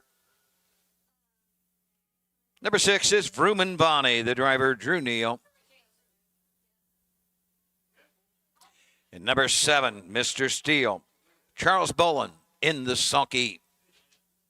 Horses take one. Let's take a look at the horses in this race. First thing is all 7 of these together have had 1,041 starts, and they have earned $1,370,000. So a bunch of nice horses in this race. MJ's Liberty Valance, I believe that was Alex Hawk up for Doyle Bross. Doyle owns and trains this 8-year-old gelding by Wishing Stone. 216 lifetime starts, 28 wins, $165,000 in earnings, and a mark this year at Scioto Downs in 155-2. Team L and Hank Levan from the 2-hole. Hank trains for Levan Stables and Rosemary Levan. This is an 8-year-old mare by Team 6. She has had 228 lifetime starts, 26 wins, $190,000 in earnings, almost 191. A 6-year-old mark of 156-1 taken at Northfield Park. Tommy Jolson up for Mary Dawson. This is a long Tom 4-year-old gelding out of a Master Levesque mare, Katie. 55 lifetime starts, 2 wins, the fastest of those, 55-3 at Dayton, has earned almost $58,000. Sultan of Cash and Roger Hughes Jr. from the 4. Roger trains and owns this 10-year-old by Cash Hall. It's out of a Conway Hall mare, Anything But Love. 141 lifetime starts, 24 wins, $319,000 in earnings, and a mark as a 7-year-old, a 154-3. This year's mark is 57-2 at Scioto. Cassius Lane and Harvey Hirschberger from the 5-hole for Betty Clegg and Nick Clegg, the owner. This is a 9-year-old gelding by Cash Hall. 183 lifetime starts, 36 wins, $406,000 in earnings, and a 7-year-old mark of 153 at Hoosier Park. Vrooman Vrani and Drew Neal from the 2nd tier, the 6-hole. Carl Easterday Jr., the trainer. Chris Easterday, the owner. This is a 6-year-old mare by Full Count. She's had 96 lifetime starts, 13 wins, $110,000 in earnings. A mark this year as a 6-year-old, 55-1 at Scioto. And rounding out the field, Mr. Steele with Charles Boland for trainer, owner Roger Hughes. This is a 6-year-old gelding by Long Tom out of an SJ's Caviar mare. 122 lifetime starts, $120,000 in earnings, 4-year-old mark of 56-1 at Miami Valley. That is your field. They are behind the gate for the last race of the day. Let's turn it over to Doug. Cassius Lane on the outside. Your trailers, Vrooman, Vonnie, and Mr. Steele. Signature Series trot. They're all in behind the Wapkenberg starting gate, and here they come. A field of 7. And they're off, and they are trotting. Everybody wants the front end, and Levan's going to get it with Team L. Up the inside, MJ's Liberty Balance caught wide. Cassius Lane is moving to the turn. Sultan's Cash going to take a spot 4th. Up the inside, Mr. Steele. He's well placed from the 2nd tier.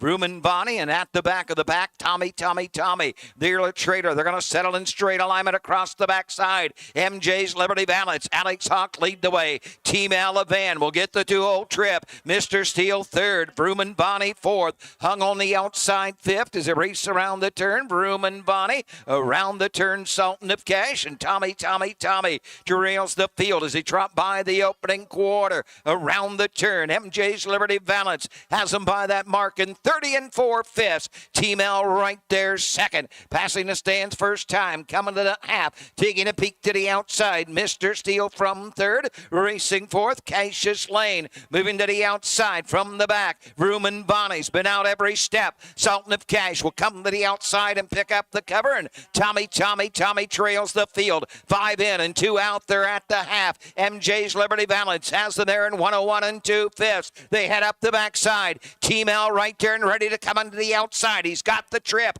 Mr. Steele, Vrooman Bonnie racing 5th down the backside. Cassius Lane, Sultan of Cash to his outside and trailing. Tommy, and MJ's Liberty Balance has got every call for Alex Hawk as they move into the turn. Team L will need room. He'll have to shake loose. They're into the far turn. Vrooman Bonnie on the outside. Cassius Lane, 3 trotters, trotted in 133-1. Around the turn, MJ's Liberty Balance still there, but they're coming after him. Vrooman Bonnie, MJ's Liberty Balance braces for the challenge. They're coming from everywhere. MJ's Liberty Balance. Vrooman Bonnie on the outside. MJ's Liberty Balance is almost there. Team L coming after the leader. MJ's Liberty Balance. But on the line, it's going to be tight.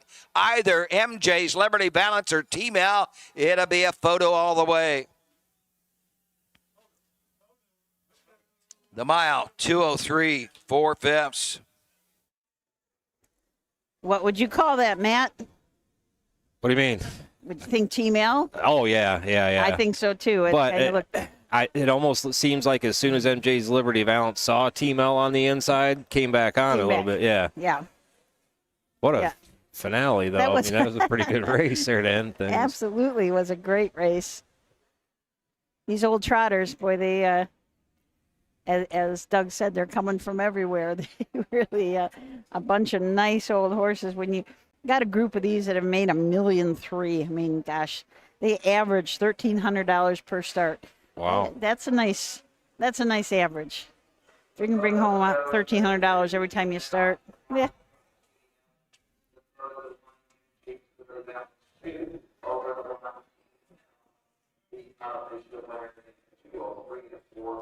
So Team L was your unofficial winner.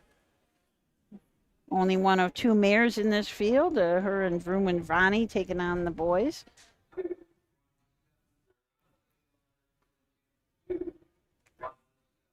That puts Team L about $193,000 lifetime. Her 27th win of her career. And this mare just keeps going and going. She was a $9,000 yearling purchase at the Ohio Selected Sale 7 years ago. Must be something Hank really likes about her, too. You know, he doesn't hang on to older horses very often, so she is a war horse. Yeah, she must be a special one. You'd almost wonder if they were going to breed her. Yeah. At some point. 130.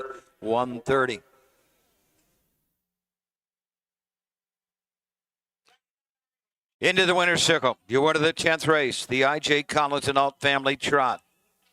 For $4,525, sponsored by the Fairfield County Agricultural Society. Getting up in the final strides, number 2, Team L.